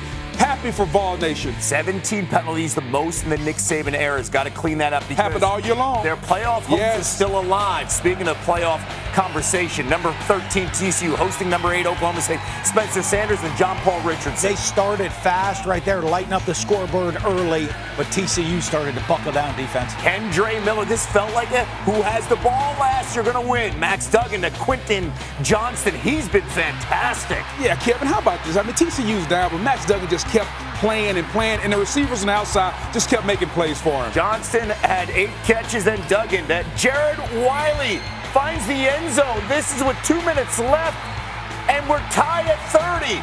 Double overtime. TCU down 40-37. 2nd and 11.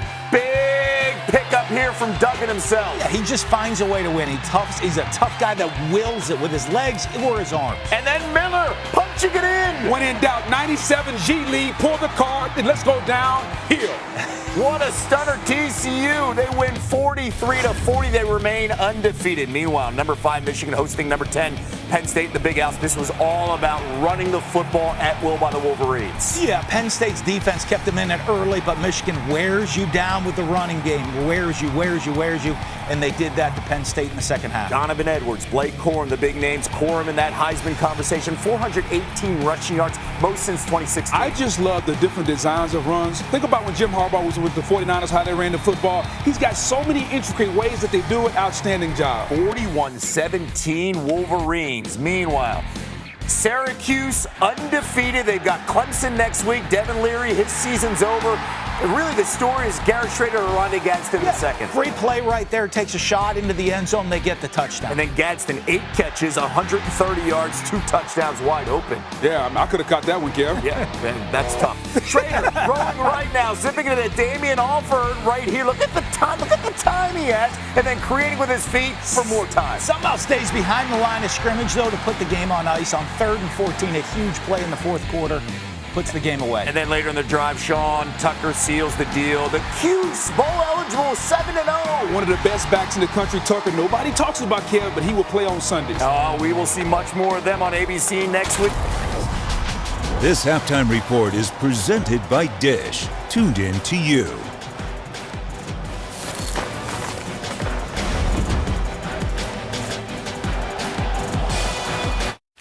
Boog, Dan, Kevin back with you. Number 1 Georgia trying to find their offense. Once again, it's good to have Vandy on the schedule. Yeah, it helps right there, and it helps the playmakers. Stetson Bennett just distributing the ball, let guys do what they do with it. I mean, easy dub for them as they're feeling good. 55-0 the final. Dominic Blaylock, 10 yards. Yeah, and it's good to get the offense going. They struggled against Missouri. It's kind of struggled the last couple of weeks. Good to get it rolling this week. What do we make of Ole Miss here? Undefeated and the lane train with the running attack. To me, Ole Miss is a running football team, and when they can get some explosive plays in the pass game, Dan, from Jackson Dart, that's when they can take that next step. Well, it'll be huge. The run game sets up that play action for them, but they had 3 guys over 100-yard rushing today. 7-0, next 3 games, LSU, A&M, and then Alabama. Stanford and Notre Dame, Casey Filkins, and the Cardinal.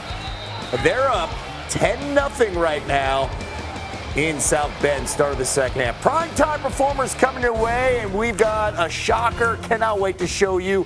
Will we get a shocker Monday night in L.A.? It just depends on Russ and the head coach. Can they get on the same page? They haven't so far this season. He's not cooking. Not burnt toast. No, he's not cooking, but Justin Herbert is outstanding. Okay. Yes. We will see. Countdown, Monday Night Countdown on the road. Burger, McFarland, and the crew starting at 6 p.m. Eastern Time, leading into Monday Night Football at 8 o'clock.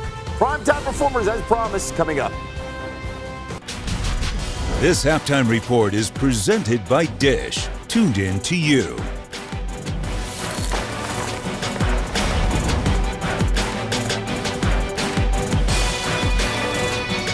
Time now for our primetime performers book. Who you got? I'm going with the dynamic duo of the Michigan running backs. Blake Corum, 28 carries, 166 yards. He's got 13 TDs through 7 games. And what about Donovan Edwards? 16 carries, not so shabby, 173 yards. And the Michigan Wolverines pounded the Nittany Lions as they normally do. They controlled the line of scrimmage. Yeah, and they knew no matter what, Penn State just couldn't stop the run. Exactly. Left and right dominating between the tackles. Who you got, Dan? Jalen Hyatt, Tennessee, 6 catches, 207 yards, and 5 touchdowns. The staff did an amazing job. They got him matched up on safeties, and he was running by the Alabama secondary all day. And I still think I can hear him singing Rocky Top all the way up here in Connecticut. Absolutely, that goalpost going from Knoxville all night long. They won't be sober till Thursday. That's right, and they shouldn't be. No doubt. My primetime performer going to Kyle Van Treese of Georgia Southern. James Madison, all the talk, number 25 in the country. They go down 45-38. Van Treese, 578 yards and 4 touchdowns as the Eagles get the upset victory. A week ago, they lost to Georgia State, and then they come in and they beat the top 25. That is James Madison with that W. A fun weekend. It's only going to get better. Great weekend, but let's face it, this is all about good old Rocky Top, baby. That's what it's about. They are celebrating. Congratulations, Volunteers. Meet Febreze Small Spaces. Welcome back to the Dr. Pepper Championship Drive Game of the Week. We're set for the second half in Tallahassee. Saturday Night Football, presented by Capital One. This presentation of the ACC on ESPN and the Dr. Pepper Championship Drive Game of the Week. Well, Jordan Travis and the Seminoles have some work to do. It was 14 apiece before Uiagalelei and the Tigers got it going, and they'll get the football first. They've scored in the last 4 possessions, so the Noles got to find a way to get the football back and then cut into this lead. The running game worked well in the first half, but can they stay patient with that now? Well, I think the first thing is what you just said. You've got a team right now in Clemson after 4 straight possessions. They think they've found the answers. Now you go into halftime, you're Florida State, you make your adjustments with Adam Fuller, and you try to find a way to try to get the ball back to Jordan Travis and see if you can get some confidence going again. Shipley from the goal line made an impact as a runner and a receiver, and now as a returner. Look out! Shipley in a foot race. Can they run him down? Yes, they'll tackle him at the 30. But a huge play to begin the second half from the Tigers starting running back. Well, that's how you start a second half. Great blocking and a good feel. He just sets these blocks up, and then he's tough to bring down. He ran right through the poor kicker. I thought he was going to get all the way to the end zone, and he's chased down there at the very end. And it was not Pittman. It's Kalen DeLoach, the linebacker, that brought him down. Shipley almost takes the opening kick to start the second half all the way to the end zone. 69-yard return, exactly what this Seminole defense did not need to give the Tigers a short field. Try to build on this 10-point lead. Shipley getting the breather. Amafa's in there now. It's a reverse, a flea flicker. Uiagalelei pitches down the middle. Touchdown, Davis Allen. Quick strike, Clemson.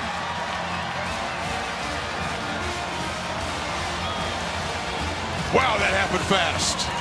31-yard touchdown strike. Boy, did this set up perfectly for Clemson.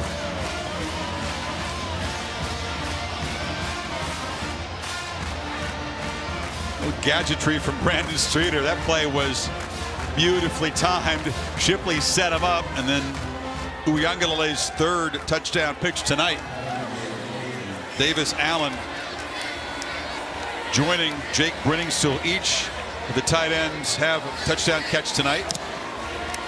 And suddenly the lead is 17, 19 seconds into the third quarter. Let's keep an eye on the execution of what's going to happen here. Williams will come around, but what you want to watch is the safeties and what happens with the routes. Look at the tight end. He's eventually going to work down. This receiver going downfield, Collins, gets the corner out of the way, and then they sneak the tight end who is setting up the block, gets lost by the linebacker, Bethune, See 84 there? He just kind of shows up like he's going to block. 15 is late to react. And good patience by Uiagalelei, who wanted to go to Collins. It was taken away. And because it was taken away, it opens up the wheel route there by the tight end, Allen. Those plays they're fun to practice, right? And when you get into a big game like this, Brandon Streeter calls. Hi, Stephen. You're right. Fun. You're so right. It's like one of those plays they do on a Thursday or Friday. You run here, you put you go out down there. Man, you're never going to call this. They call it after the big kickoff return, first play. By the way, that's 17 points in 2 minutes of game time for Clemson. There's the Modelo fighting spirit. Something tells me it's going to involve DJ here. Yeah, and this goes back to the first half, to pocket presence, to strength, to shake off that pass rush and stay calm, be able to make that throw downfield, some recognition of being able to be patient. Eventually finds his tight end out in the flat for a touchdown. He's run the football. Hadn't been a perfect game. He's been challenged by this Noles defense. But here, the patience. Let Collins clear the corner. Then eventually Allen gets down that left sideline and beats the backer for the touchdown. Man, this was an even fight for about 25 minutes. And now the Noles suddenly find themselves hit by a few haymakers on the ropes, just trying to answer here. And the Tigers defense is swarming. A row. Having Toafili behind the line. Row right here, and row. Somebody pick him up. Nobody picks him up. It's the first time we've really seen the Noles. That was Maurice Smith, who would like to have that one back, or maybe some help from the left guard. It's the first time we've seen him kind of rattle, kind of becoming uncomfortable, and the Clemson defense playing with a lot of momentum and confidence right now. A rush for Travis, flushed and delivers a short completion. It's Cameron McDonald, but it's going to be third down and long. Trotter corralled him quickly. A.J. Henry was in the quarterback's face again. 3rd and 12 now. I mean, you haven't stopped him 5 straight possessions. It's suddenly a 17-point game.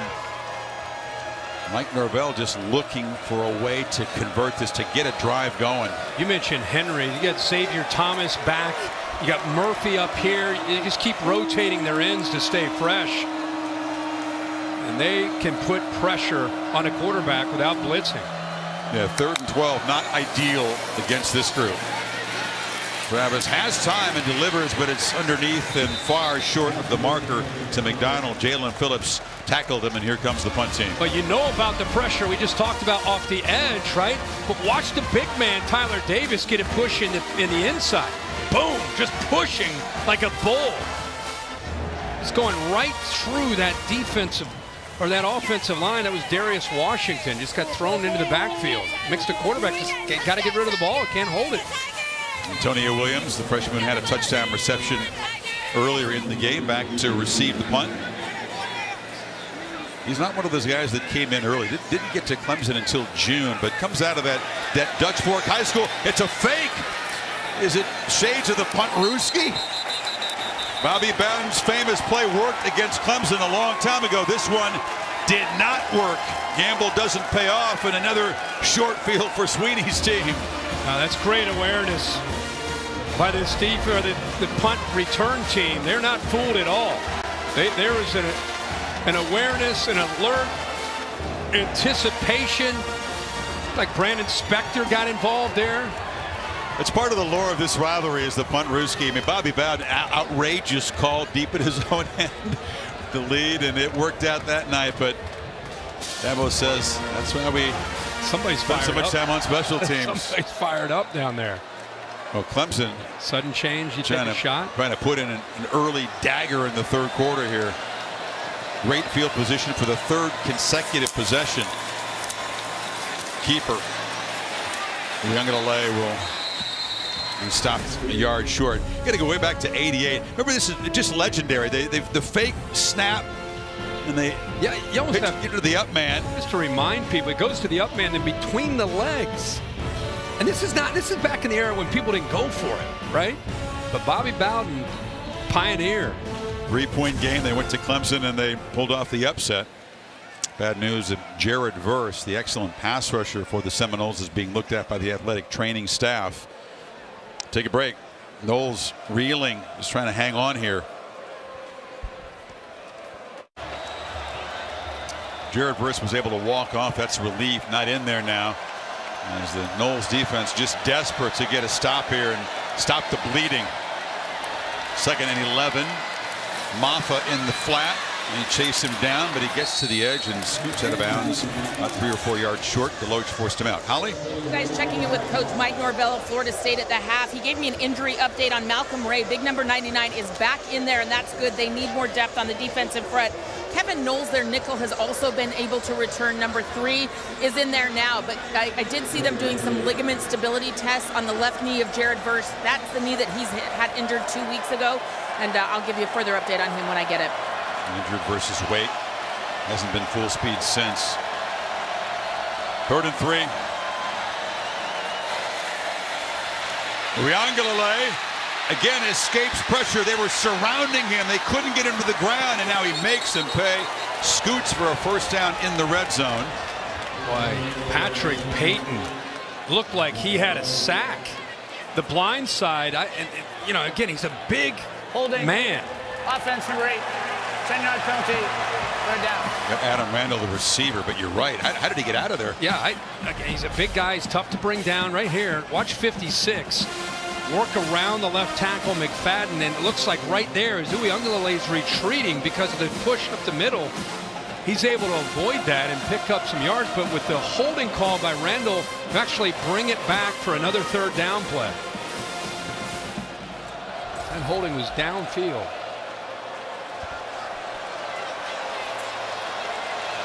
Spot foul makes it 3rd and 3.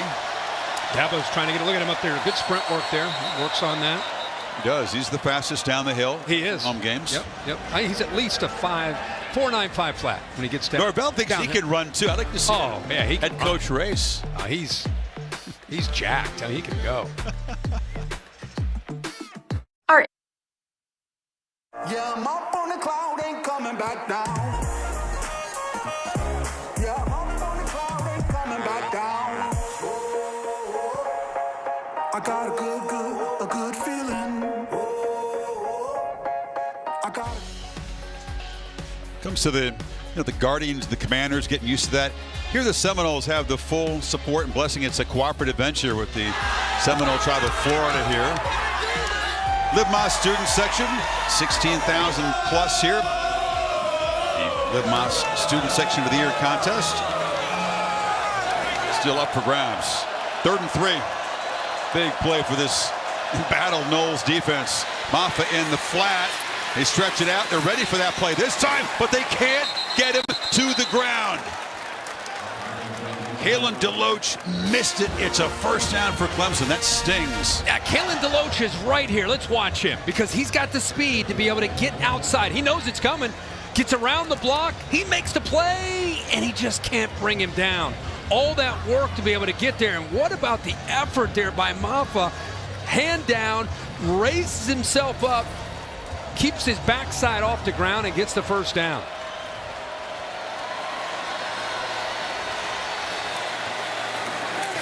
Williams motioned back and then got knocked down. You know, this Knowles defense does play with good effort and energy, but finishing plays, it was a problem in Wake Forest. Finishing tackles, winning the contested catches. It's been a little bit of a problem in these recent weeks, and it is again tonight. Yeah, and when you're playing Clemson, your margin of error, you just have to put a complete game together, a complete series, a drive, everything that you're doing. It's the little things that can add up and make the difference in keeping a drive alive. Maffa again in the flat. Used that play incredibly frequently, and that time it's a short gain. Saw Mickey Andrews in the hallway. Of course, the legendary defensive coordinator all those years from Bobby Bowden says he likes what he sees here, but the difference is back in his era, they had so many dudes who could dominate individual matchups, take over a game. He said there were none on the Knowles defense a year ago. They're slowly piecing it together, but a ways to go. Yeah, I think Mike Norvell's doing it the right way. It takes time to build it up from what he inherited. And he didn't inherit what Mickey Andrews worked with, you know. No. So it's going to take some time to build it up. It's definitely got a different feel this year. 3rd and 9. Shipley in space makes a cut and another first down. How great is this? Where they're clearly emphasizing with Brandon Streeter, we're going to get the ball to the backs out on the flat. We're just going to try to find a way. If we're not going to be able to run the ball necessarily in a dominant fashion, let's make sure we continue to feed the backs and get them the ball with these defensive backs. The corners and safeties have to try to come up and tackle our running backs, not just the receivers, but the backs. Yeah, Peyton weighs 250. Not easy for him to chase down number 1. And this is Maffa dodging at tackles, driving those legs. He'll be knocked down at the 5. Well, this guy is not just a power back. And when Dabo gets bullish about a guy, you know that he means it. And Maffa with pace down is getting more carries. Look at this jump cut. I mean, that's a 230-pound back. Dabo sprinting down the sidelines. Doesn't matter. DJ's going to pull it and walk in. There's a flag down. Flag came in late in the run. Dabo smelled something wasn't right, and he was charging down. Holding. Offense, number 78. 10-yard penalty.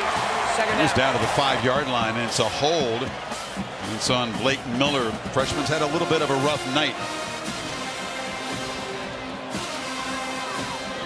Seems like these coaches on these perennial powers, the bigger the margin, the more frustrated they get. He was trying to get to the official before the play. You and I were just saying how, okay, they're going to be able to walk into the end zone, and that's what they called the hold on right Play there. walked in. Yeah. That's not what he was upset about. He was upset about something pre-snap. Yep. 2nd and 13.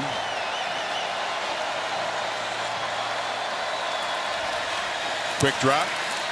Throw to the end zone.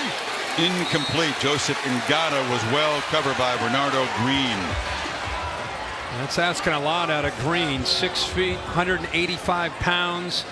Out of Orlando. He's their best cover guy. He's up against Ngata one-on-one. Doesn't have a safety behind him, just a fade. One-on-one, 50-50 ball. He gets his right hand on the ball. Pretty tight coverage there. It's amazing. You know, they have not targeted Bo Collins tonight. The high school teammate Uiagalelei, quiet night. They featured the backs and the tight ends. Williams has the touchdown catch, but number 80 hasn't been targeted at all. He's up to the left side there. Uiagalelei trying to run for it, but no. Couldn't get away from big Dennis Briggs Jr. Shaheem Brown came on the quick rush. If 7 guys up here, you only have 6 to be able to help out if you include the running back. So you have 1 more with the pressure, and that pocket just collapses. Outside pressure, he tries to walk up, step up, but with a middle linebacker blitzing too, just nowhere to go. P.T. Potter played his worst game of his career in that tight win over the Noles. Last year missed 3 field goals. He has been rock solid tonight and rock solid inside 40 all year. 8 for 8. This for a 20-point lead midway in the 3rd quarter. No problem for BT. So Clemson continues to pile up points, and the Noles climb is getting steeper by the minute.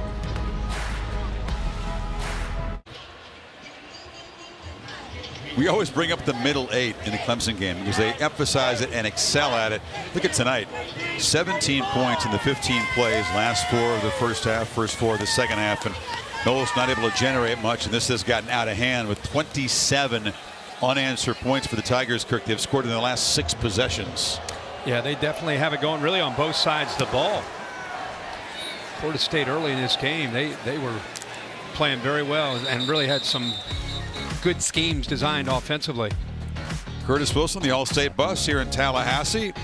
Let me guess what the mayhem moment brought to you by Allstate is today. A lot of great games today, none bigger than Tennessee. Congratulations to the Volunteers. They had to work for this. 3.5 minutes to go. They tie it up. It looked like Bama may have a chance at 20 seconds. Potential game-winning field goal. No! Miss it to the right. You're thinking we're headed to overtime. Nope, not with Hendon Hooker. Gets him in field goal range and a knuckle curve. Gets across and in for the win. And right now, they are celebrating in Knoxville, Tennessee like they haven't seen in a long, long time. Look at that. Couldn't play Bryce Young. It was some question, would he play? He played lights out. Yeah, he played great. Benson tackled down. You know, Tennessee has shot right up. They were given no chance preseason, but the All-State playoff predictor now has them up to 6%. Let me throw this little, speaking of knuckle curve. Still 56%. They beat Alabama. I don't know how they're behind 56, but they beat Alabama. They go to Athens on November 12th. Let's say they go there and they might win it, but let's just say they were to lose, hard-fought, close game. They don't go to Atlanta. That's their only loss. They'd have a strong case to still go and potentially be a playoff team after that win today. Especially if the SEC championship game result goes their way. Completion underneath to Wilson.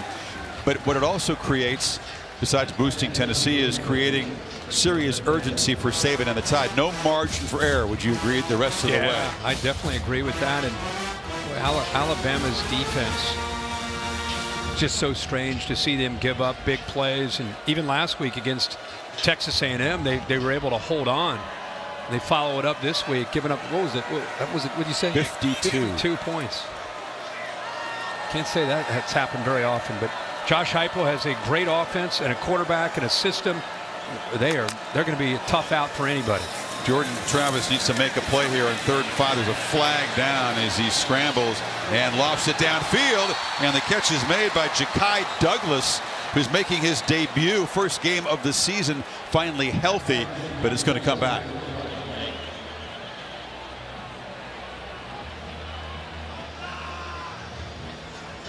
One of those pre-snap penalties.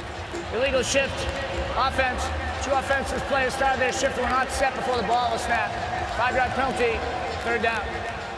It was costly before when it was Pittman. They're trying to play CFL ball with a couple guys moving around. Well, they finally have a chance to convert. Travis avoiding that pressure, buys a little bit of time. 28-yard gain negated. Yep, boom, just like that. And now they're way behind the sticks here on 3rd down.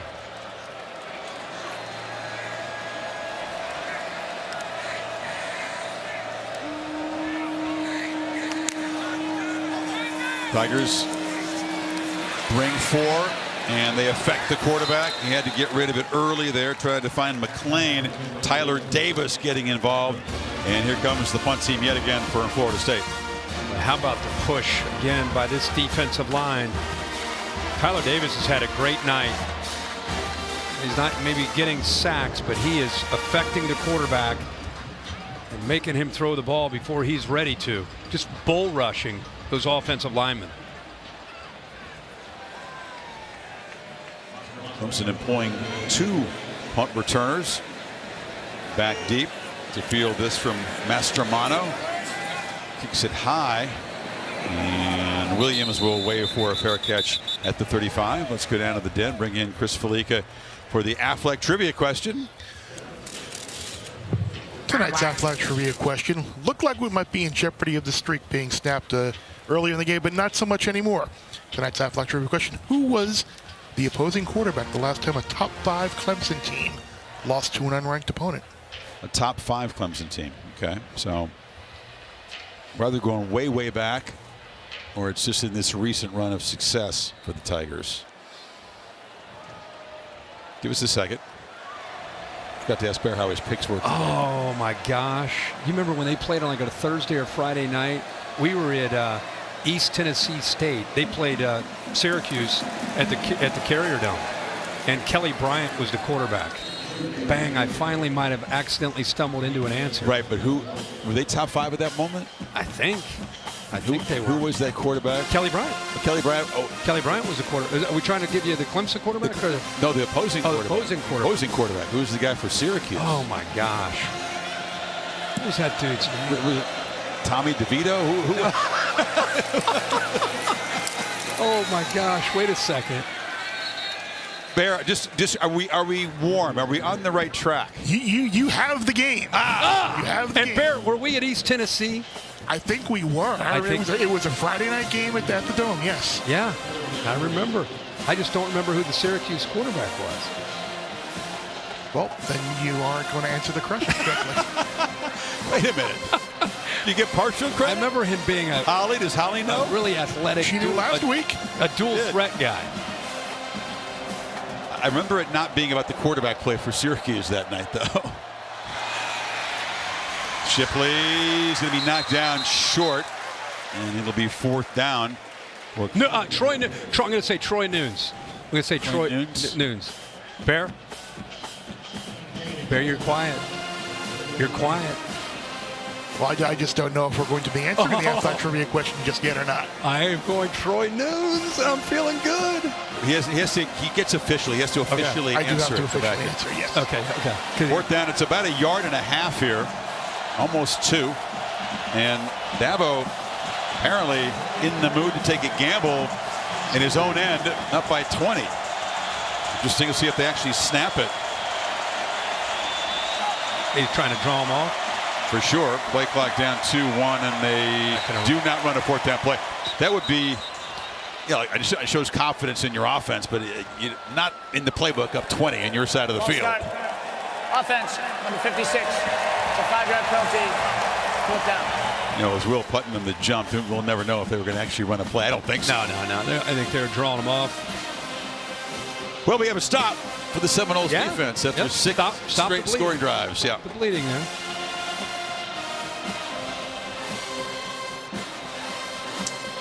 Micah Pittman back deep. Clemson, by the way, you saw that Shipley return. The #1 rated special teams in the country by Pro Football Focus. They have 4 blocks on the year. That's why. Two field goals, 2 punts. Hadn't done a whole lot in the return game until tonight. But Potter solid on the field goal. So overall, the Clemson special teams continue to shine. Pretty good coverage here on cue as they wrap up Pittman, drop him right there at the 20. Now we have to officially bring in Berg. He likes to be by the textbook here. Very official. Yes. Well, I'm a rule follower, and I just want to make sure we take care of business. So we did ask you tonight's Southside Trivia question: who was the opposing quarterback the last time a top 5 Clemson team lost to an unranked team? It was that 2017 game in Syracuse, and it was Eric Dungy, who's the quarterback for the Orange. Syracuse, by the way, Clemson's opponent next week, the undefeated Syracuse Orange. It's the last time Bill Bonnell's undefeated Orangeman. Billy Bonnell's squad, everybody's squad, it seems like, at Syracuse. Hey, what? Sean McDonough's, Mike Tirico's, or everybody. Last time they were undefeated this late in the year. It's been 1980. Donovan McNabb era, I'm going to say. Is that right? No, he said 87. Yes, like McPherson's era, 87. Right, not McPherson. Not McPherson. Great quarterback. Man, in the 80s and 90s, you didn't want to play Syracuse. Remember, I covered a Penn State-Syracuse game at Beaver Stadium when the Orange came away with a win. They were Coach McPherson, man, they were good. Yeah. Toafili continues to run hard. It's a powerful running game that had Clemson reeling early, but the problem is, down 20 here, time bleeding away. I think you just to get something going, go back to what was working earlier, which was a lot of the quick game. A lot of runs to the outside, making these defensive backs that play a lot of man-to-man. There's some alleys out there. The offensive line was winning when they were going back to that running game. They were averaging over 6 yards a carry when they were in this game.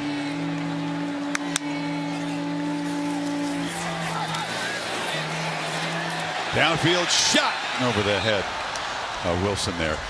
Well, this offense has struggled in the second half. Last week against NC State, they couldn't get anything going after halftime. Super productive in the first half, and then it was punts and interceptions after halftime. Yeah, he's feeling the pain that you're talking about, and it's very, very different. If you watch the early part of this game, you and I would get to a break and we'd say, "Wow, we got a game on our hands," and they were just executing flawlessly. And ever since they lost their footing, they just have not been able to regroup on this side of the ball. He had Wilson there, by the way, a step or two ahead of Sheridan Jones. Keeper Travis makes a cut and dives out near midfield for a first down. I know we're under 2 minutes to go in the third, but down 20. But I still think if you go back to what was working, you might eat a little bit more clock than you'd like to, but at least you're going to be able to potentially move the ball and move the sticks. Give yourself a chance to score. There you go. Toafili again makes the catch, and they are in Clemson territory, moving with a little bit of urgency. You'll see the tempo probably crank up here. Yeah, and of course Clemson with Wes Goodwin, their defensive coordinator, they're in that mode of let's try to keep everything in front. So you should have some of those quicker throws, those underneath throws to At least give your athletes a chance to make a play like this. Toafili at the edge again. Both offensive coordinators using the backs a lot tonight.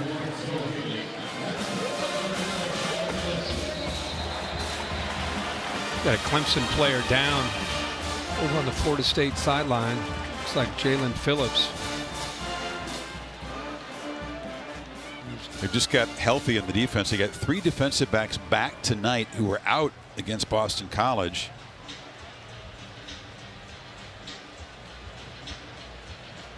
Yeah, that is, you can see the 25 now. You're right, that is Jalen Phillips. Field. Speaking of our buddy Sean McDonough, ESPN Hockey Night Tuesday. Flyers Lightning. And the Kings against the Preds in Nashville. Yeah. Beloved Avalanche, they dropped the banner the other night. Nice win on opening night, going for back-to-back cups. What's that like? You just having the. Like, I mean, it had very little to do with it, but it's fun being just as a fan. It's a lot of fun. Playoff hockey. Yeah. I don't know if there's anything better. The energy in those arenas. I agree. Long way for the playoffs. It's actually a really tough hit. 22 hits his own man. Friendly fire. Bang! Right there. And Phillips felt that. He was down. Yeah. Good to see him up and walking.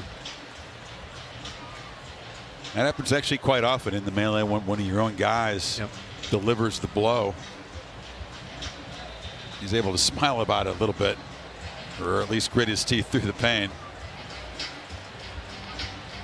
Noel's got a little something going here. They moved it 42 yards in less than 2 minutes, trying to keep slim hopes alive of a comeback.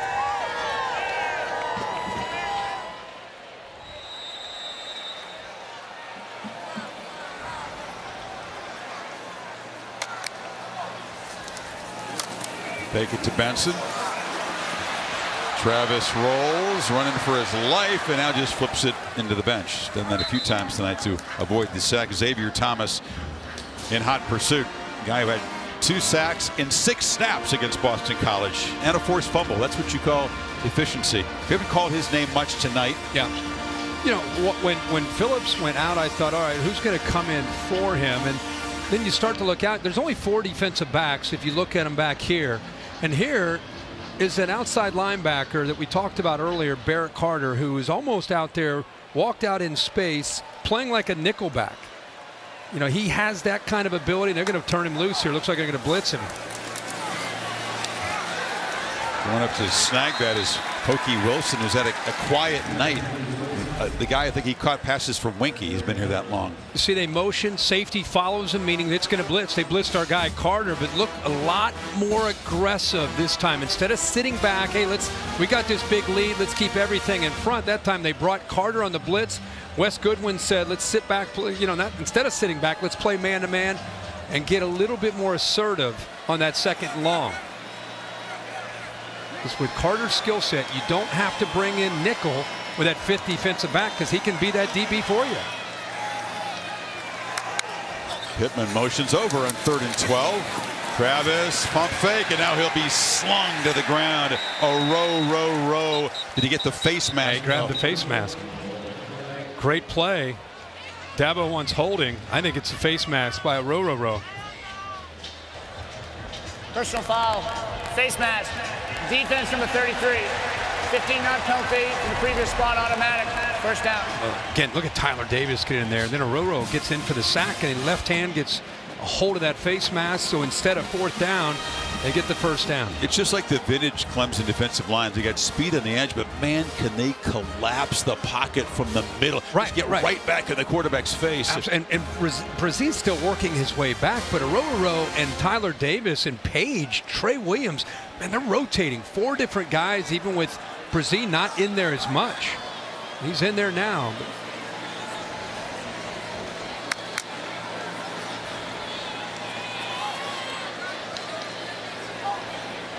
Seconds ticking away. Are they going to snap it? No, they don't. Get it off before the end of the quarter. I don't know why they wouldn't take the extra play there. So Clemson up 20. 15 minutes to play here in Tallahassee. Back after this message and a word from your local ABC station.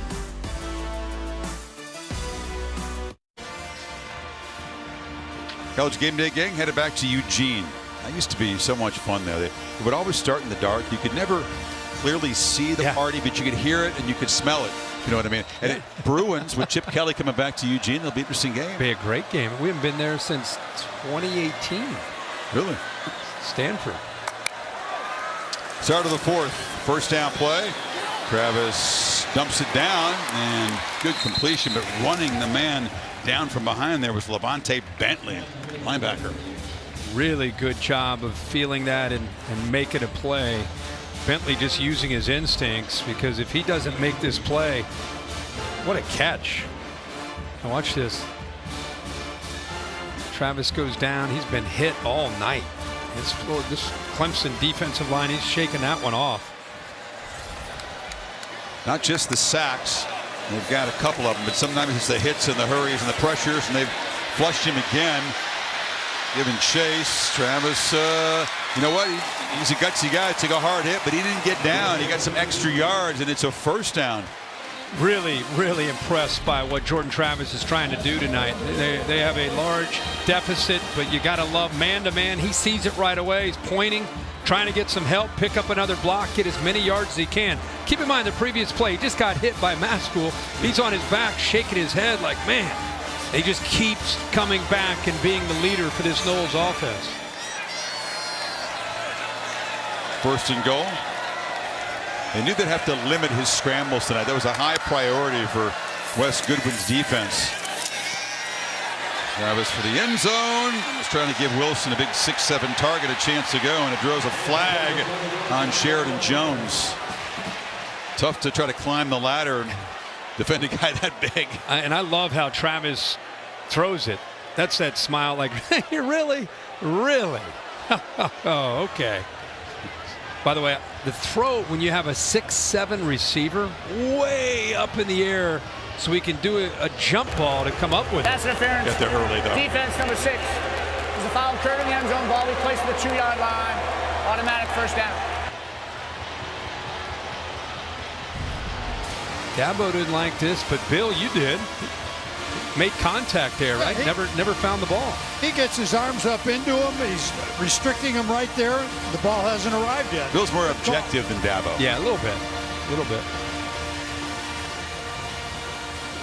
So the Knowles trying to stop this 27-point Clemson run with the first and goal.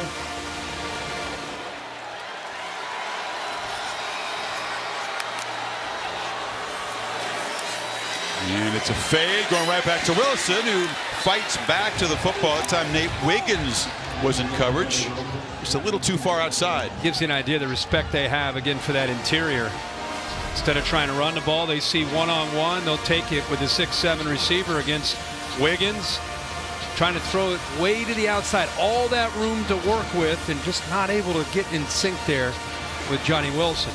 Put him out there again, one-on-one.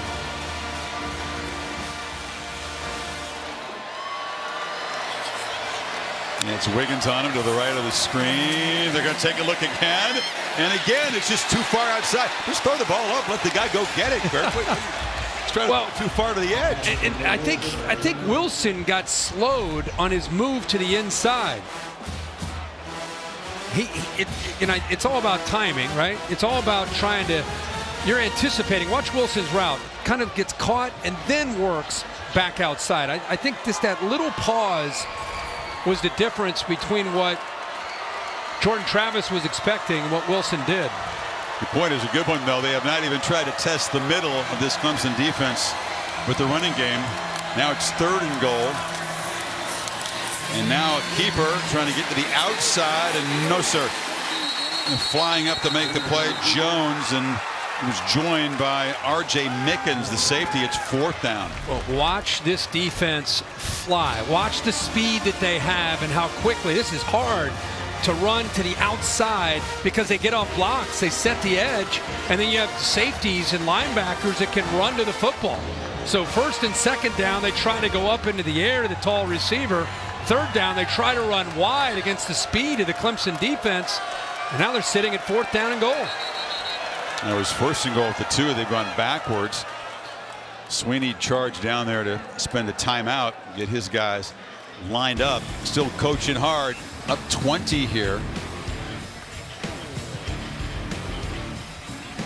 On in studio time now for our RB studio update. Let's go to Salt Lake City. Cam Rising to Dalton Kincaid, Utah, tying things up against number 7 USC, but the Trojans respond. Caleb Williams to Josh Follow, his second touchdown. 35-28 Trojans right now. Chris, back to you. All right, Kevin, thank you. 4th and goal for Florida State. Try to keep a flicker of an unlikely comeback alive here. It's been a rough sequence.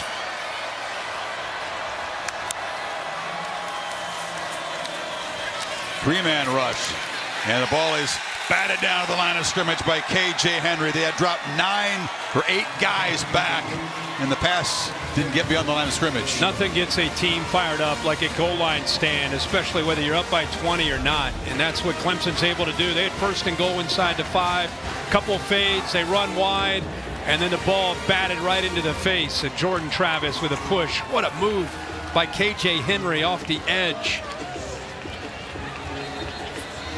But look at that massive humanity in the end zone. With nobody open anyway in there. Yeah. Look at him. Compete, regardless of the score. They were, as he pointed out to Holly at halftime, they were not defending the run very well early, but they cranked up the pass rush, and they have been dominant after halftime here. Uiagalelei looking to throw a downfield shot and caught up in traffic. There was Bo Collins. Holly? We talked to Dabo Sweeney this week, and he was really proud. He brought up a couple of key figures for us that I think are interesting for viewers. 11 straight 10-win seasons, 123-2 when leading entering the 4th quarter, and in one possession games, the best in FBS, 33-7. Of course, people know last year was what people would say is a down year for Clemson, but the players told us this year we came back, and our motto all season, it's personal. You can see a renewed emphasis, a renewed consistency, and it is showing up big time for Clemson right now. And that's a great point, Holly.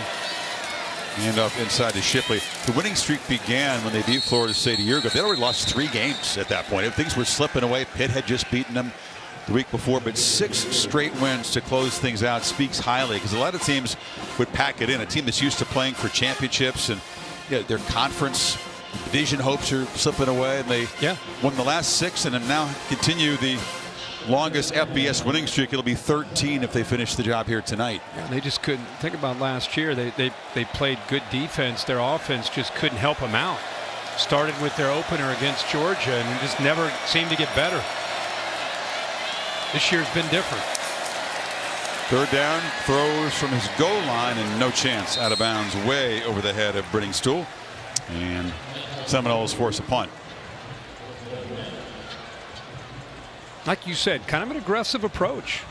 After the goal line stand, they came out throwing the football. They weren't running the ball. We're trying to work clock. They came out 1st and 3rd down there, trying to find matchups to their favor, but Knowles get him off the field, try to get the ball back to Jordan Travis, try to get points. Pittman standing exactly midfield in the middle of that Osceola logo. Swanson's boot is very short, and Pittman thought about feeling it on the bounce. Mad that he didn't, but it's going to roll dead at the 40-yard line. In the capital of Florida.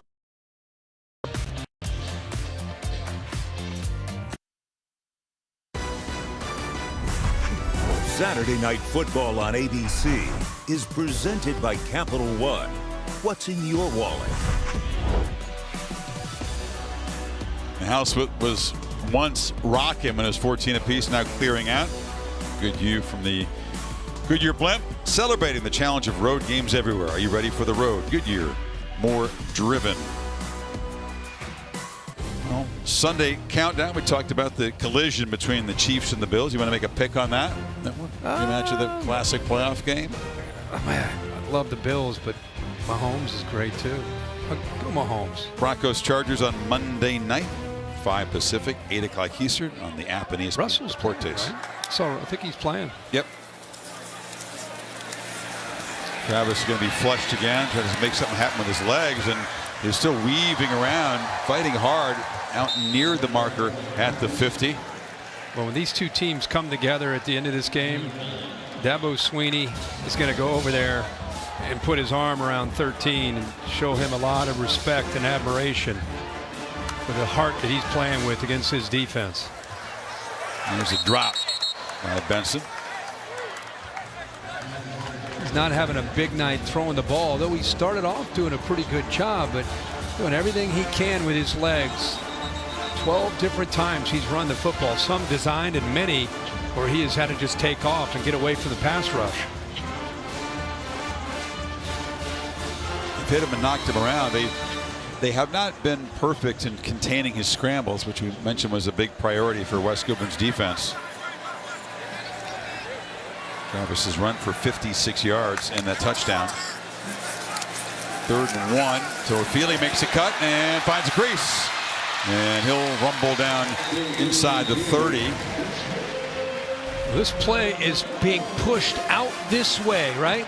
And then you get the back who does a good job of using his eyes to feel that. I think backside. He's just kind of waiting to find the crease. Waits, and then times it perfectly to get upfield. Pump fake. And down the seam. It's complete to Johnny Wilson. And the big fella knocked down. 1st and goal for Florida State.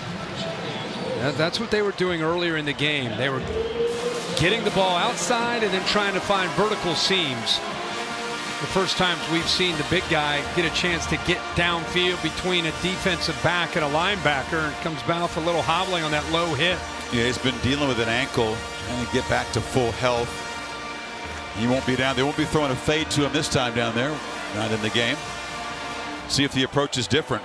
1st and goal from the 4. Something tells me the offensive line would like a chance to block for a running play, but looking to throw again, and it was behind Toafili. Pressure again from KJ Henry. Boy, KJ Henry, good job. Just rushing forward, gets the pressure.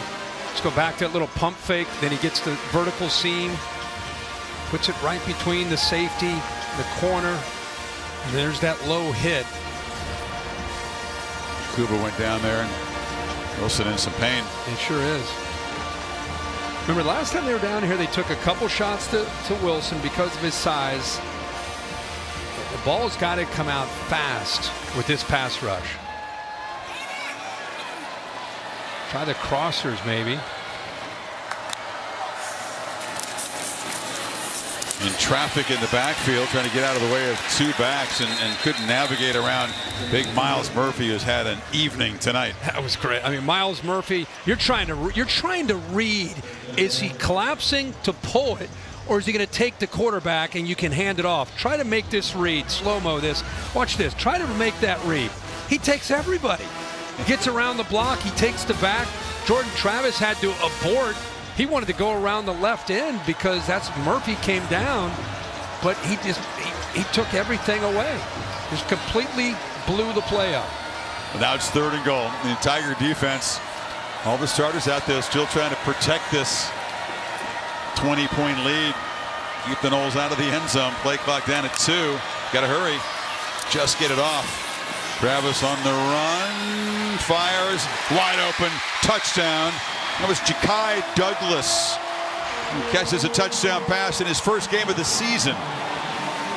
And I'll tell you what, he's known as a hybrid running back and receiver. Watch how he works, just running his route, and then he realizes his quarterback needs help. Watch him run his route, and then here, once he looks back, he settles back to the inside because Travis is trying to just find anybody that's open. So good job of feeling that, coming back and helping your quarterback out there by Douglas.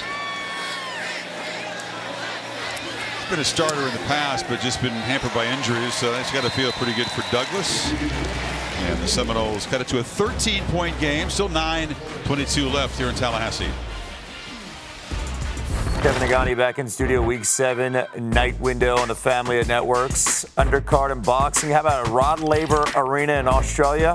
Chris is familiar with that. That's over on ESPN. SEC Network. Kentucky up by 10. Memphis just tied it up on ESPNU. And North Carolina leading by 3 against Duke. Back to you, Chris Kirk. Wildcats of Kentucky trying to stop the momentum of the Mississippi State team, which visits Alabama next week. AT&T 5G bringing you the rankings. This is the AP poll. Dogs beginning to look more like we thought they would, pitching a shutout. He had 3 losses in the top 10 with Oklahoma State going down to TCU and Penn State going down. Boy, Michigan looked really good today. Wonder how far Alabama will drop. That'll be the key question when the polls come out, won't it? I mean, they'll get jumped by Clemson, then Michigan, you think. Yeah, Tennessee, obviously. Yep. So they could be down there 7th, 8th. 6th, 7th. Uiagalelei still in the ball game and still running it, and he's going to be spun down at the 29. Knowles, it's not impossible if they can get a stop here. Got to get the football back. They're taking the field, and Adam Fuller and Mike Norvell. Adam Fuller, the defensive coordinator, is saying, guys, let's keep playing. You know, we're going to play a full 60. Get a stop, maybe a turnover. Let's get the ball back. Our quarterback can score on these guys. Got to be aggressive. There's Clemson in no hurry. Will make use of the play clock, you'd figure, each and every time. First time they've done that with this big lead.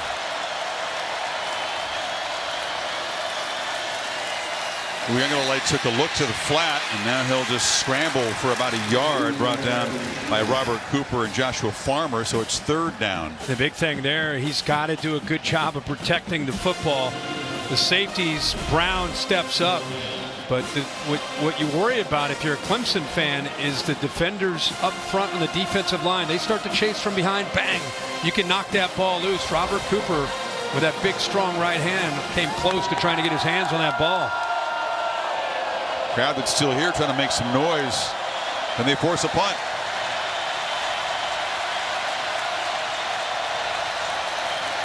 Option look, they pitch it on the edge to Shipley. A little wrinkle from the running game, and it works for a 1st down. Oh, that's a great job on a pivotal 3rd down of the quarterback attacking the pitch man. Does a good job in McClendon.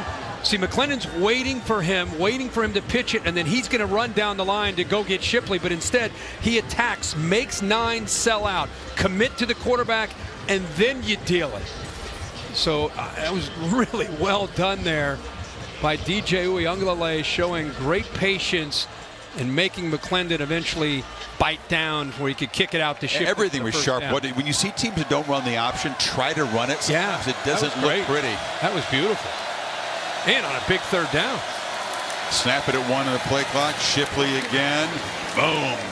Barrels into FSU territory. Holly? Will Shipley running so hard, looking so good tonight. And I was talking to Clemson running back coach C.J. Spiller, who's actually been out here, done this same kind of job.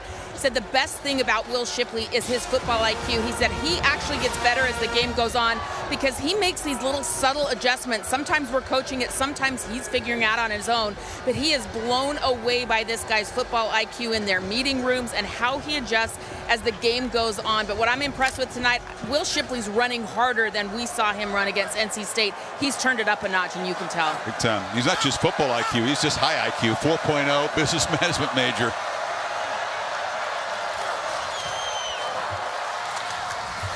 His way. C.J. Spiller, of course, the legendary Clemson running back, is the running back coach here, and he was a kid growing up a Florida State fan. He wore 28 because he wanted to honor the great Warwick Dunn, who was a star here in the 90s. Boy, was he good. They both were pretty good. I remember when Spiller was a freshman, I think it was James Davis, or number 1. And Spiller, we were there the night he was introduced. They both came out to the set for a post game. Calvin Johnson was on the Georgia Tech team. It was a big night for C.J. Spiller. That was fun. We used to cover like post game, right? You get the heroes. They come out in the shoulder pads, set all fired up. Yeah, it was crowd would gather around. It was great years. Shipley, he's never going to not run hard. Barrels down. He's a couple yards short of the marker. He's running very hard, and Holly's report is very accurate. It's great to see him. He looks fresh, but I'm going to tell you, you got to tip your cap to the offensive line and a lot of these double teams. You know, they're working down on these double teams on this talented defensive line and getting up to the backers. So I think he has a lot more room to run now that he's over 100 yards, averaging just under 6 yards a carry. So when he gets going, everything opens up in this offense. They hit you on the perimeter run, they run between the tackles, and then they throw those shots downfield to those receivers. He's got it again. He said 100 yards rushing. He's caught 6 passes for 48 yards at the big 69-yard kickoff return. He would be, I think, most people's MVP of this game tonight. Yeah, and you know, I'd love to talk to the strength coach and find out. He must have lived under the squat rack from his true freshman year to who he is now. I mean, he came in highly touted out of Charlotte, big-time talented recruit. You know, a lot of people thought he would come in out of Weddington High School and just be the guy right away, and he was. But with an offense that was just struggling to really create an identity, he didn't have the year that he had hoped to have. He showed flashes, but an entire year in that weight room, he's gotten stronger, especially his lower half. He's running through so many tackles now, and he's much faster. This is Maffa. I love the shirt that Shipley's mom wore to the game. I saw it last week. Ship happens. Ship has happened tonight. Yeah, sure. In a big way. Certainly has. Runner, receiver, and returner. Take a timeout, 4:11 to play. It sure has.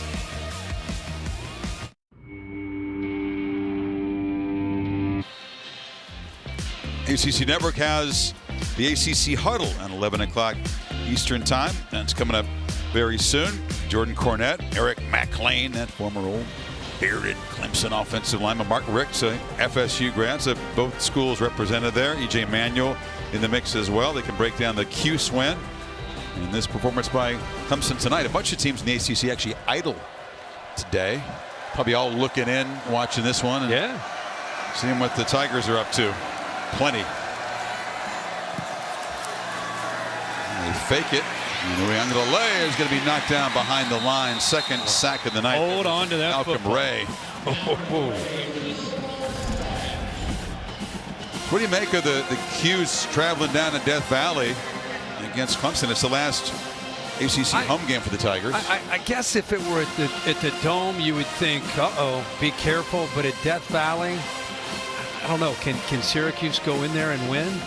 I guess things happen, but I don't know what the spread will be. But I think Clemson will be pretty heavily favored. I was wrong about that. Later on, Louisville and Miami both come into Death Valley. It's Syracuse at Notre Dame. They have one road game remaining up in South Bend. The Irish, by the way, losing to Stanford tonight at home as the Card, they beat an FBS team for the first time in 12 games. It lost 11 in a row. That's a bad home loss for the Irish. North Carolina's kind of put it together a little. You know, you start to look at their offense and what Drake May's doing and the potential to score. You know, such a long way to go for both divisions, but you could potentially see Drake May and DJ Uiagalelei getting together. Although North Carolina's losing to Duke right now in the fourth quarter. Thanks to Bear letting me know that. As I tell you, North Carolina. You had him in Charlotte. I tell you, North Carolina's got a chance. Yeah, they're losing to Duke. So forget that. 13. There's a pre-snap penalty. Oh, man.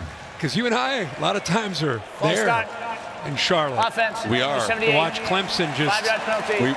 Third down. It's like they just had the belt and they just trot in one different challenger after another every year, and they just get knocked out. Sometimes they would hang around for a few rounds. Sometimes they get KO'd early. Yeah, it's. And the Tigers, of course, is pointed out, not making it there a year ago.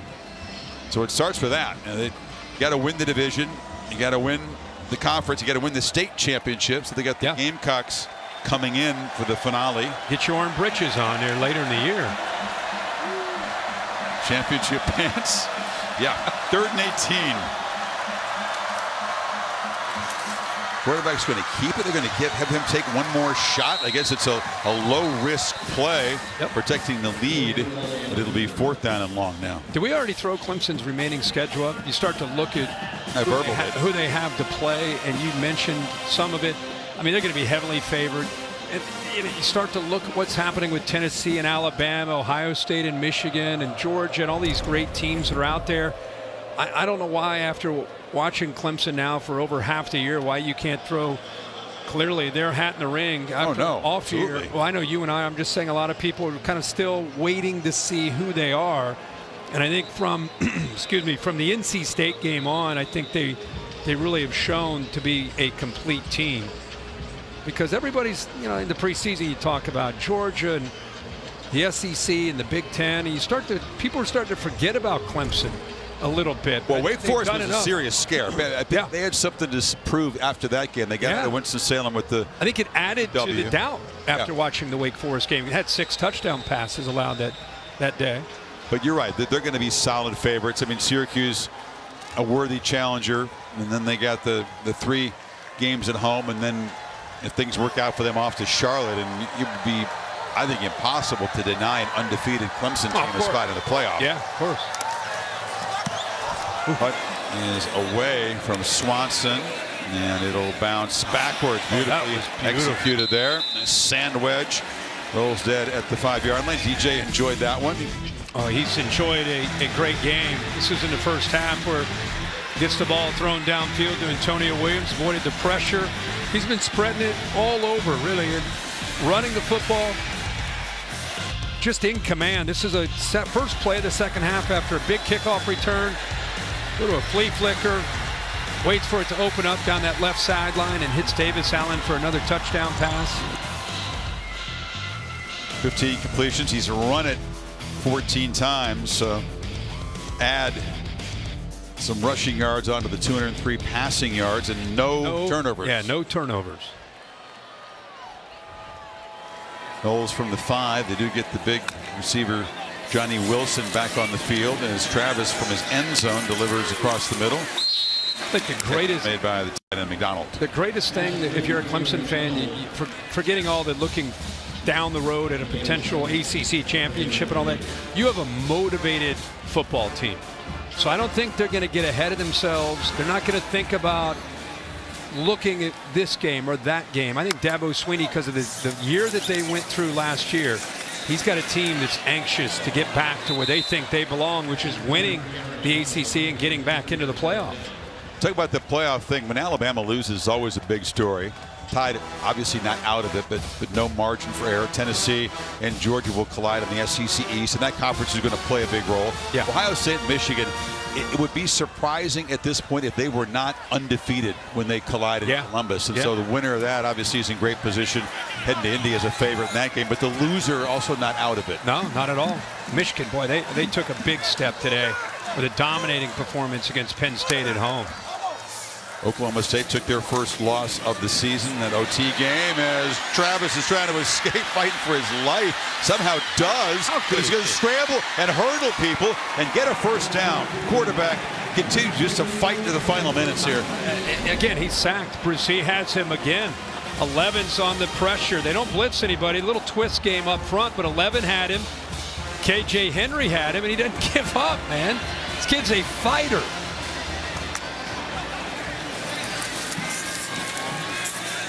Delivers downfield, and he's got a man running free.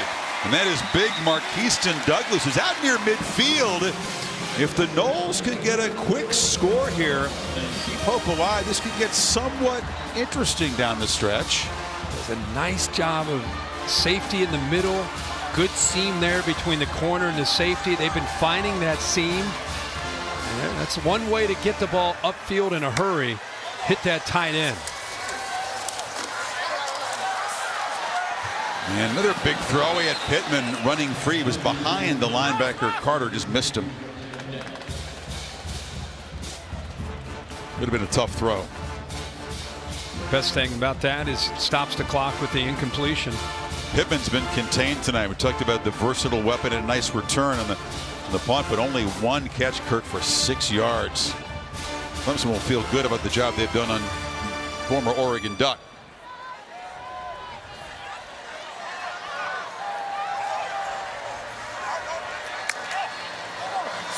Should be a free play.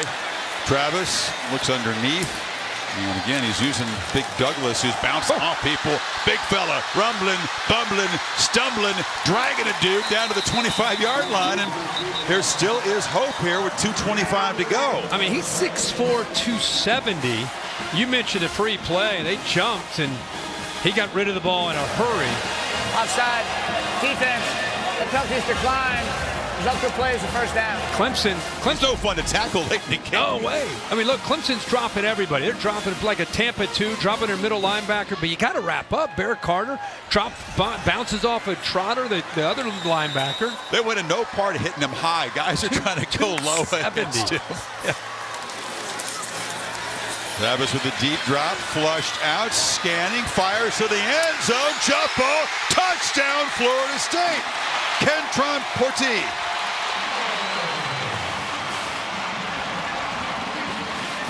And just like that, the Seminoles off the canvas have made this a one-score game. What a job by Portier working away from Nate Wiggins. We've seen these receivers because they understand that their quarterback's a scrambler. When you run a route and you've got to get away from your defensive back, you look back, you see your quarterback running for his life, you got a DB on you, you go into your scramble drill and just try to find space. Let's watch 88 here. Portier's right here initially. Watch him once he recognizes that he's got a quarterback. Quarterback starts to bail. Here he is, starts to work to the middle, then he aborts, comes back to the quarterback, and that's where Travis is able to make that throw. That was a 94-yard drive in a minute 35. 7 plays. They used the big fella Douglas, and then Portier makes his second touchdown of the season.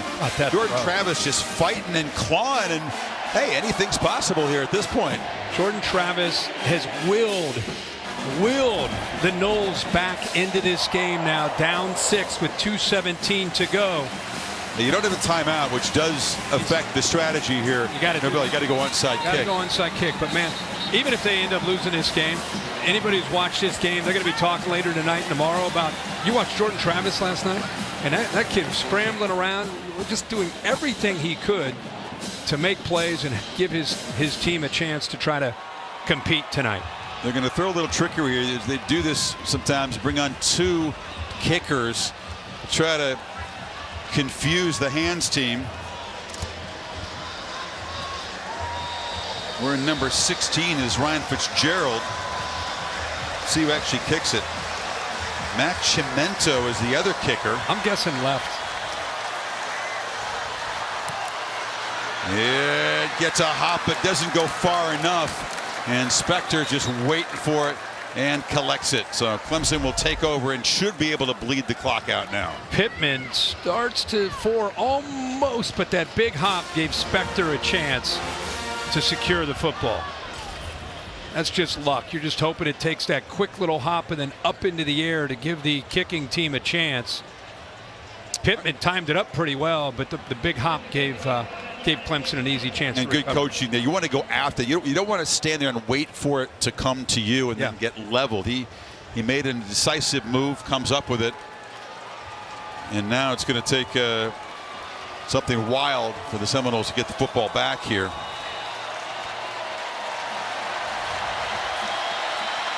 Figures to be low-risk handoff to very reliable people. Shipley running left, and he's going to make a first down, so that'll further bleed the clock down. That is carry number 20 for Will. He knows one gear. You know, he is in 5th gear at all times. You talked about if you're going to give a game ball to anybody from Clemson, give it to Will Shipley. He's played great tonight. We've just talked a lot about Jordan Travis, 2 great individual efforts, but this Florida State team showed a lot of heart. This game looked like it was going to get away. The stadium's 3/4 empty, but the team kept playing hard. There's a 27-point run by Clemson to begin to take over late second quarter. Got that Shipley kickoff return, then the flea flicker built the lead, but the Noles, despite the fact they were down 20, did not roll over.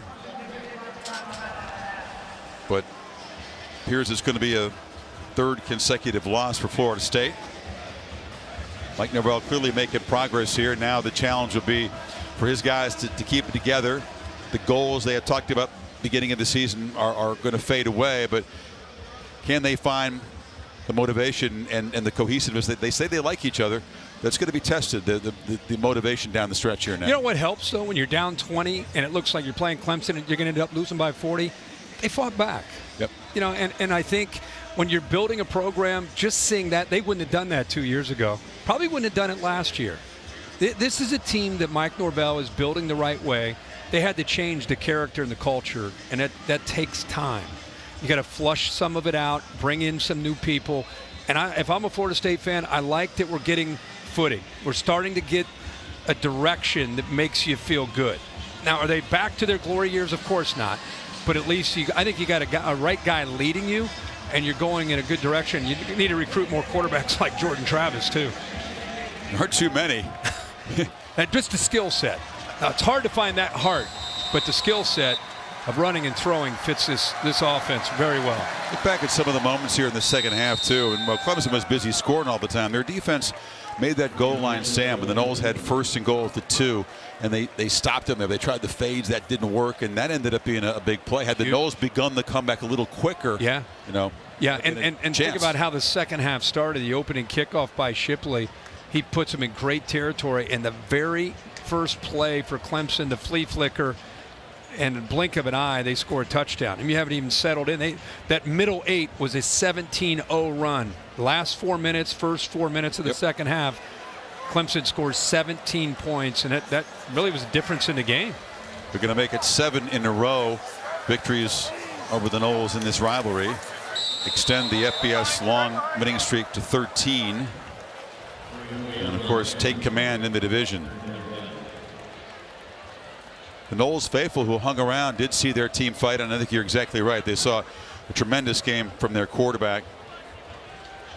And I'm sure Mike Norvell will talk about that. But, again, it's the mistakes, and this is going to end up being a one-score game. Clemson's going to win another one of those, and it's going to be another loss for Florida State. They've had a tough time just trying to get over the hump in these tight ball games. And for Clemson, we've talked a lot in this second half. They have Syracuse next week, early kick, big energy, and they'll try to just keep this revenge tour of what we would call a revenge tour that they're on.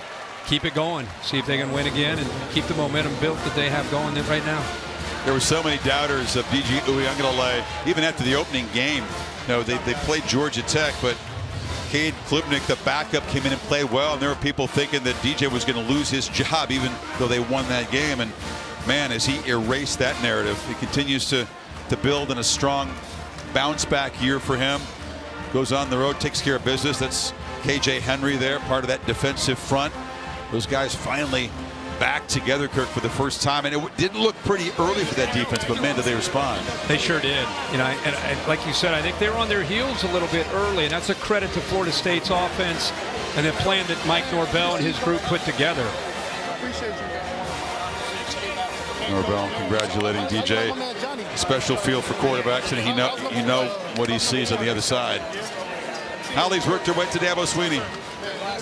Well, Coach, this got interesting at the end, but 13 straight wins for your team. How do you describe the turnaround and the want-to of this group right now? Well, that's our just culture. You know, we got great kids. We got a great staff. You know, we went from 4-3 last year, everybody writing us off, to 13 in a row, and you don't get lucky and do that.